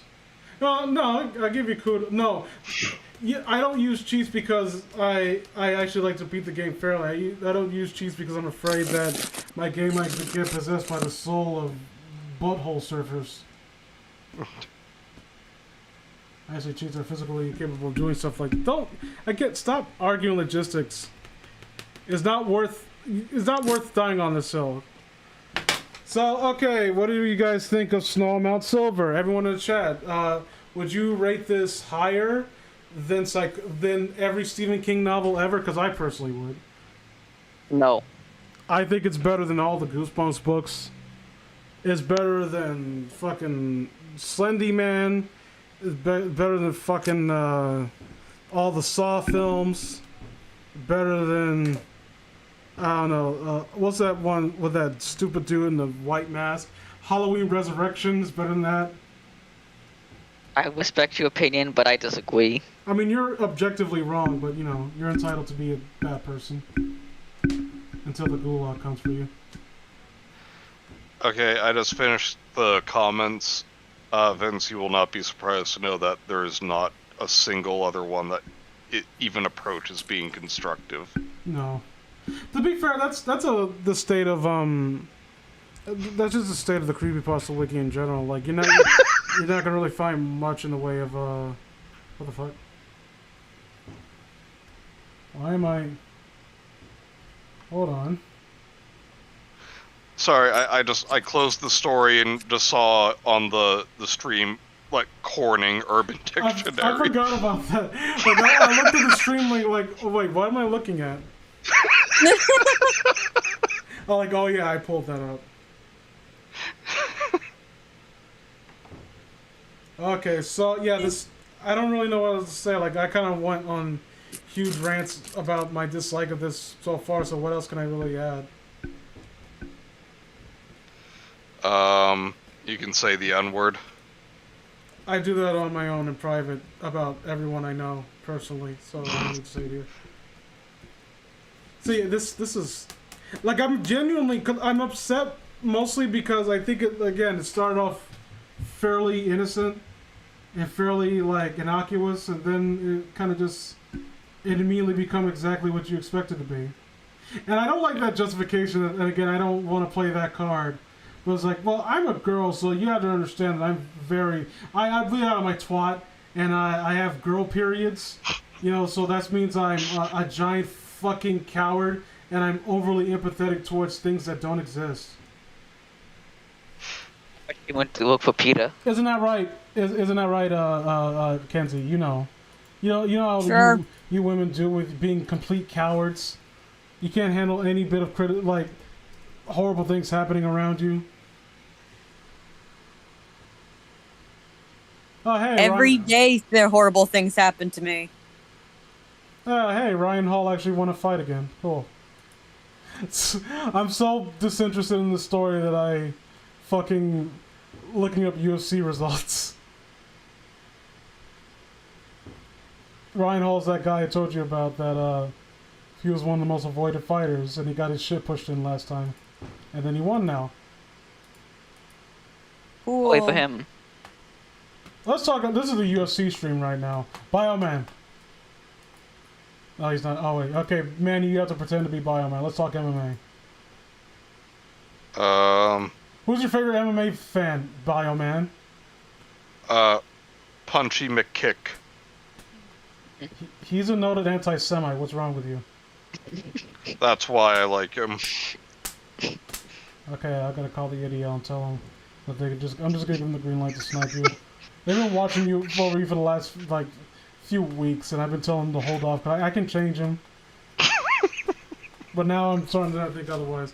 It was stupid. Yes, I cannot be changed. I am Bioman 12, the anti-Semite. It was scary when I He's was. gonna be so pissed when he rewatches this. Oh well. It was so scary when I was a stupid child, but yeah, not today. Basically, not good. I honestly, when I was younger, I didn't even think it was all that good back then. You know, that's kind of what me and Jacob kind of hit it off with reading, like, shitting on stories like that. And bear in mind, this is back when I, like, thought that stories like Jeff the Kill was actually... No, I always thought Jeff the Kill was entertaining, at least. Because at least things happen in Jeff the Killer, you know? And there's some semblance of conflict and tension, because Jeff isn't immediately winning at all of his fights, and Randy is legitimately kicking the shit out of him. You know, I was actually listening to Bad Creepypasta again yesterday, and got to Jeff the Killer. You know what I realized? What? In it, Randy takes Lou's wallet, and that's what makes Jeff, like, lose his shit and attack him. They never got Lou's wallet back. Well, it's not his. My god! Well, it's not his anymore. Possession is 9/10 of the law, man. The whole thing is just dropped. Like,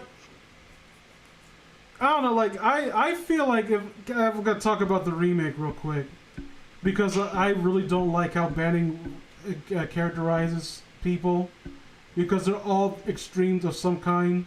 Like, Jeff was like a very good kid with violent tendencies, and he just you can't, like, look, his parents are just like shallow people, only care about their image, and like, but his brother's a blank slate who has no personality outside of being the brother, and Randy's just like a trend, like, aha, look at this little I'm gonna say gamer words, yeah, hell yeah, I hate the gays, so therefore I will call you the gay.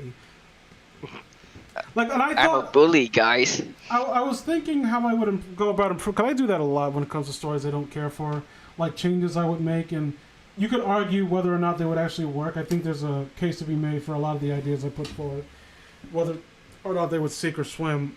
But I thought, like, wouldn't it be more interesting if his parents were really good people, but like they were actually like good people, but they were not good parents, if that makes sense. Like, yeah, when they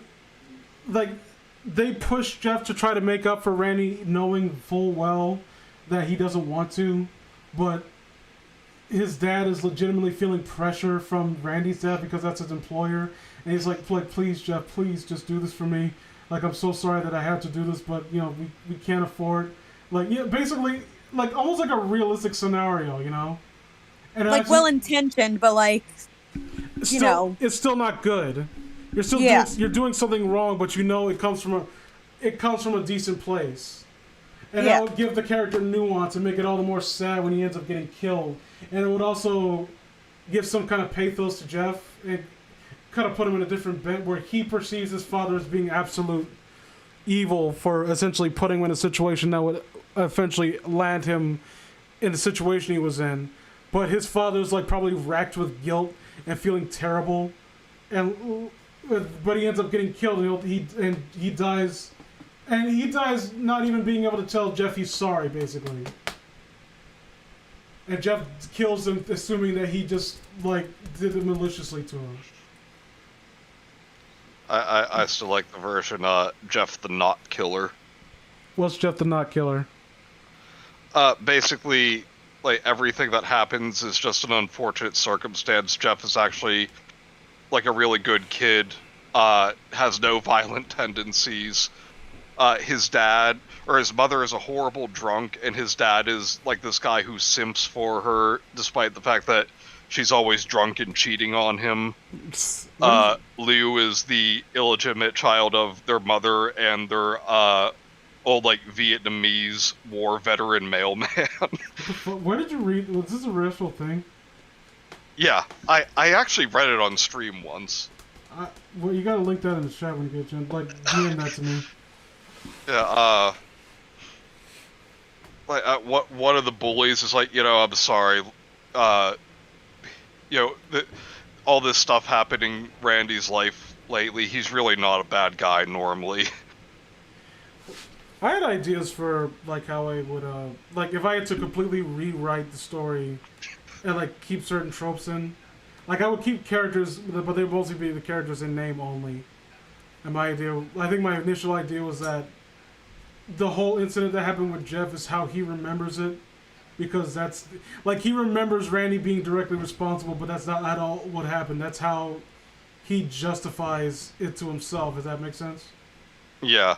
Yeah. Because like the fire started in his home that actually burned his face and killed his family, and he chooses to remember it like the way it is in that story where Randy was responsible, because he can't perceive himself being responsible for what directly happened. And anytime he kills, that's to silence whatever guilt he has for it. Because it puts him in a victim mindset where it's like, it's not my fault.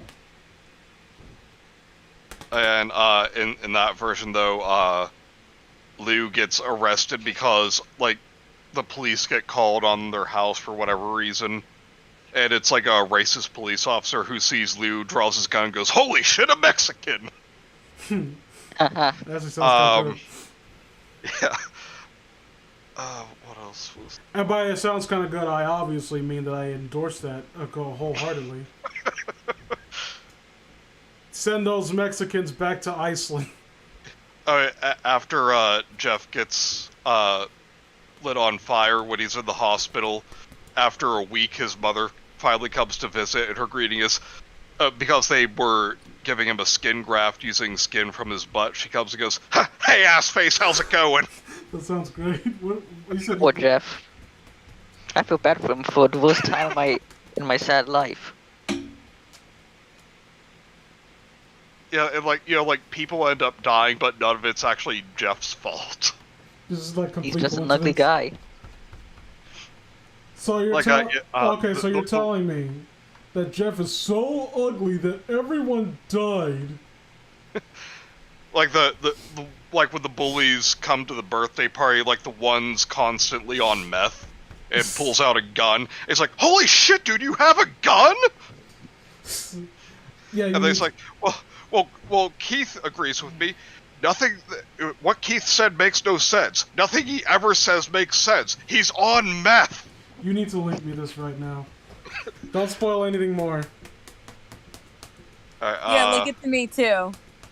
I don't have a link. I have it in a Word document. I can't even remember where I found it. You fucking asshole! I hate you. Oh, you said you just called Jeff the Not Killer, right? Yeah. I think it's still. Oh wait, hold on. Let me try here. Just an exceptional. Let me make the bare minimum effort. That's what. Okay, slow down, man. You don't need to break your neck for us. Oh, I found it. Yeah, spoof pasta, Jeff the Not Killer. I warn you though, it's on DeviantArt. Eh, whatever. If it's funny, it's funny. When was October? I entered 25th? Jeff the Not Killer, and the first thing that comes up is Jeff the Killer Not Scary. Also, god damn it. And also this bitch, I don't know who this person is, and YouTube recommended, like, do not call Jeff the Killer at 3 a.m. Guys, I'm gonna go to Jeff the Killer at 3 a.m. Guys, that's so fucking scary. Oh my god. Look, I'm not saying I hope you get a cyst in your ovaries, but if it happens, it happens. Shit. That's really not nice. I actually apologize for that. That was... I had a bad day at work. That's my justification for saying horrible things like that. I'm actually, like, stunned at myself. Like, okay, where did that come from? Is there something wrong with my... I'm like having, like, an internal monologue with myself. Is there something wrong? Are you okay, Vince? Eat a hug. Okay, but Vince, here's the thing though, if you like this story, we need to all read it sometime. No. Oh. What the fuck is this? What did you... Raptor, what the fuck did you put in chat? What is this? Julie from Pokemon Play It. That scared the shit what out I'm of me. talking I'm welcome. gonna chat and this fucking thing is staring at me. What the hell is this? It's That's genuinely unsettling looking.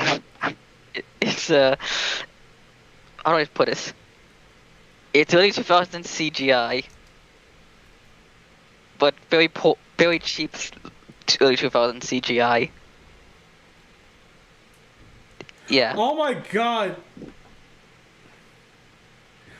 Pokemon What? trading card game. I found it. Oh, stop! No! Do not zoom in on that thing's face! Oh.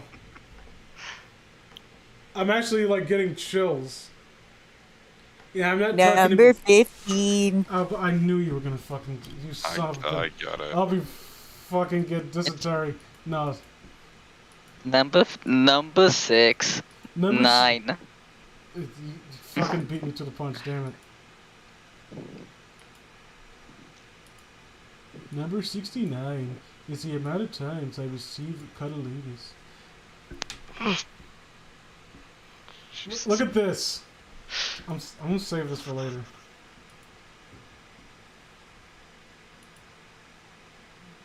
Yeah, you guys are gonna have to stare at that because fucking Raptor showed this to me. I know what I'm gonna open the next stream up with. Save image.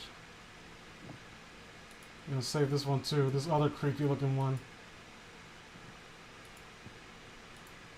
What? Who did this? Who did this? What is this? Who did this? Allow me to Shut up! I don't want to answer your question. No, I'm looking it up Yes. right fucking now. Okay. I'll say it's okay, released in Europe and in North America, included 2-player CD-ROM set. Who developed it? Pokemon Play version 2. Okay. So this is for a Pokemon trading card game. Okay, Yeah. Raptor, explain. I don't feel like reading all this. So it's meant to tie into the Pokemon trading card game that was released at the time. You talking about the in general one or the Game Boy Color version? The general one by Wizards of the Coast. Okay, I forget that they made that. Yeah, and they're the ones who published this. For people who don't know, those people who made Magic the Gathering. And the people who made this game is a company called Fluid Entertainment, who have no Wikipedia article, and just a Moby Games article, Oh my god. and that's it. This is the worst one. I keep finding I keep thinking I found the scariest image of this thing, and it always like one-ups me. Why did they think that? How did they think this looked good? I refuse to believe someone who got paid money and to call themselves like a respectable human being thought that this was passable in any capacity. You know what it looks like? It looks like that Royal anime book, fucking fish-eyed lady. I would even. Maybe I'd say it looked worse because at least they had their understanding that this is a hellish beast that is best confined to a two-dimensional space and not moving. Someone decided to take that and say, like, you know, this is the lady of my dreams. I want to share my vision with the kiddies while I try to teach them how to play this fucking game. What the hell is that hair? What am I seeing here? I wish to see. Everyone is like, what the fuck is this? Yeah, they're gonna teach you how to play the Pokemon trading card game. Guys, fuck that Game Boy Color I waited game. to play some Pokemon, kids. It's gonna be epic and fun. Look, I don't What's wrong with your face? this was made by some creepy ass Canadian team who've never seen anime in their entire fucking life, and they have a vague inkling of anime. They could conceptualize the concept of anime, and so they took those preconceived notions in their head, and they put pen to paper, and then they drew this fucking thing. Oh god, this one's. I see more of its body. It looks. Its body does not look right. I just swear they use that the Royal Anime book as like the reference, like the one money is like, okay, we need a character. Say once, go down to the shop. I'm pretty sure they have one of those draw those mango books or some shit. I don't know. I don't want to fucking do it. Just go get the fucking reference sheet so we can finish this shit. Look at this thing's body. Like it looks like noodles. It looks like a stretch, like not a stretch. Oh, what's it called? There was like those. Oh, there was that toy that was advertised to girls. It was like a doll, but it was like really noodly arms. You can like move it around. Spaghetti. Yeah, it looks like one of those. Why is her? She's got like her chin and her jaw are like outrageous. Like, what is this? And she's got Frieza lips.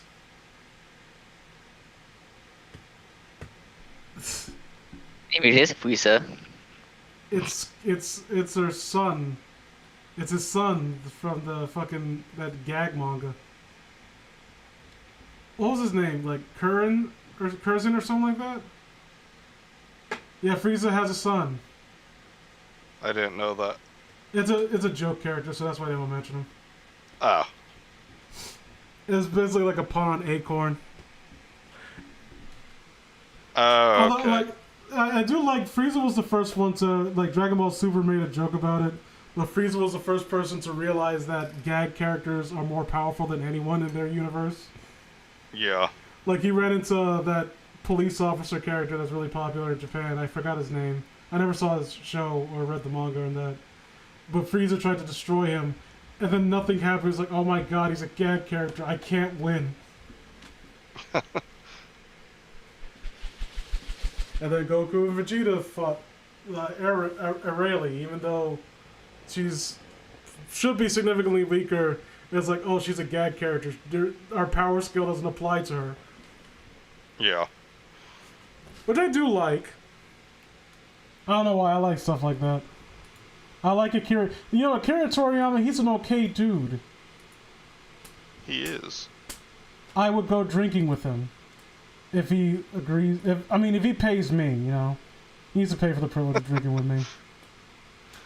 My time's very valuable. I mean, he's gotta, have a lot of money, so. Alright, well, who's heard of him? You ever heard of someone? Who's ever heard of Akira Toriyama? Let's be honest. Who are we talking about? Yeah, exactly. Some slanty-eyed weird. Okay, I don't know where I was going with that. I'd say somewhere pretty racist. I gotta like come in and out with like realizing like, okay, stop me. I think it's also because I'm kind of sleepy. I had to got out of work at like 11 last night. I had to immediately try to go back to sleep, and so I can wake up and go to work at 9. I hate that. Just enough hours where we're like, hey, you could get some sleep. Used to play all the Yu-Gi-Oh games. Oh yeah, those fucking Yu-Gi-Oh games that were. I think I have one. You talking about the ones for the PC? Like there was one for Joey, one for Yugi, and one for Kaiba. I was terrible at them all. The problem is with Yu-Gi-Oh is that you cannot base your card deck strategies on the anime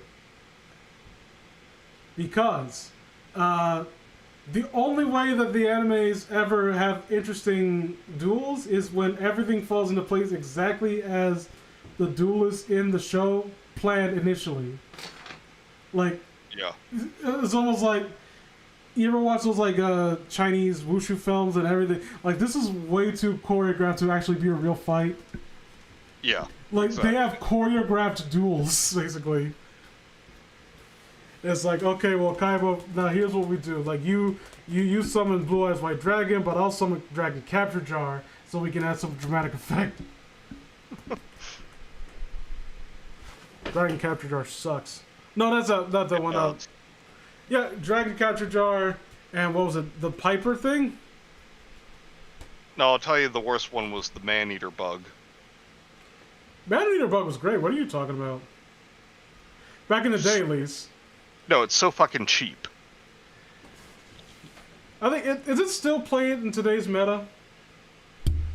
I don't know. Because nowadays, like I'm way behind when it comes to meta. There's this shit called pendulums and XYZ monster, like, and fucking, what's that other one called? Linking. And I'm like, I'm still, like, the most advanced I've ever gotten to, like, oh, you ever heard of this new thing called synchro summoning? It's outrageous. I have no idea what you're talking about. It's a synchro summon, like, oh god. No, the ones for DS. Oh yeah, the DS ones are pretty fun. I do like me some Yu-Gi-Oh! I'm very bad at it. Although I'm decent at Pokemon trading card game. I was the only kid in my school who knew how to play it because I played the Game Boy Color game. Everyone else was just busy trading them around cards. Now we got cards that basically destroy everything. Yeah, that's basically what Yu-Gi-Oh's become now. Yu-Gi-Oh went from, okay, like old school Yu-Gi-Oh is basically like play as it lies. Like, if you could destroy one monster in the field, like, oh yeah, I'm at an advantage. No, if you're not at least 10 steps ahead and already have a strategy to end the whole game in one turn, you basically are far behind everyone else. Like, they even have turns for, what was it, OTK, one turn kill. There's FTK, first turn kill. Like, I don't know, like, I can't keep up with it. I can't keep up with any meta when it comes to any card games or video games. I play for leisurely. Like, I am playing Bloodborne right now. And I get people telling me all these time, like, oh, well, do this build and do that build. Let me fail in peace, thank you. Let me fall on my face and shit my pants in terror, as I intend to. Let me shit my pants with dignity, thank you very much. Where is everyone? Why did it get so quiet? I have nothing to say. I can't think of anything that's funny. I have nothing to say to black people, I know what you meant. Fucking racist ass dinosaur ass bitch. Dinosaurs looking down on the 1%, like me. Dinosaurs are the 0%. Yeah, because they're all dead. What? And I'm glad. I'm not dead. You will I'm still be, living. if you can call it life. This is getting dark. You're a corporate shill like the rest of your kind. You sold out with your fucking Jurassic Park movies. You sold your people out, Raptor. No, that's not. No, Jurassic Park movies are good. Like, you sold out with, like, a better example would be like you were enrolling them with Godzilla. No, it wasn't. Yes, it were. You were the egg. You hatched out of the egg there. I saw you. I saw that egg had your hat. They just cut it out because they couldn't afford the license for that hat. Okay. So maybe, sorta, maybe I may have starred in the 1988 Godzilla film as an extra. Look, I was short of money and I'm just look, imagining. I'm just imagining, like, when you said extra, it's like, okay, which dinosaur were you? Like, no, I was the human in the background. But you're a dinosaur. Like, yeah, I had to put a little bit of makeup on, you know, a little bit of blush to cover up my scales. But I passed really well. question, I may be 18, but in dinosaur years that equates to what is a really long time? Yes, 18, exactly. I'm 18 in dinosaur years, which equates to 18 human years. I can never get flower and blood. Yeah, Bloodborne kicked my fucking ass. Like, the first enemy you encounter is like a enemy that you they had no business encountering like later on. I have Neo 2. I just haven't played it. Like Bloodborne is literally the only Souls game I've ever played, unless you count Salt and Sanctuary. But that's 2D. Let's be honest, Salt and Sanctuary is 2D. Bloodborne, like, you know, what, something 2D Minecraft, you know. Yes. I would like to get myself a capture card because I would like to stream myself playing Terraria. So you guys can see what it's really like when I accomplish nothing.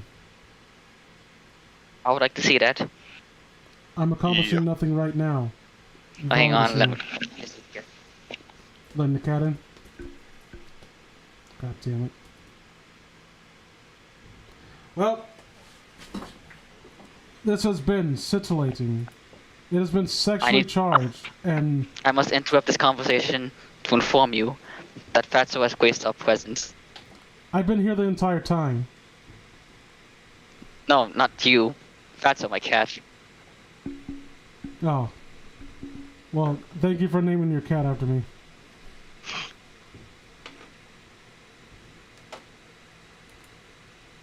He's not hearing your greetings. He demands your adoration. Can you hold on to the He camera? demands your loyalty.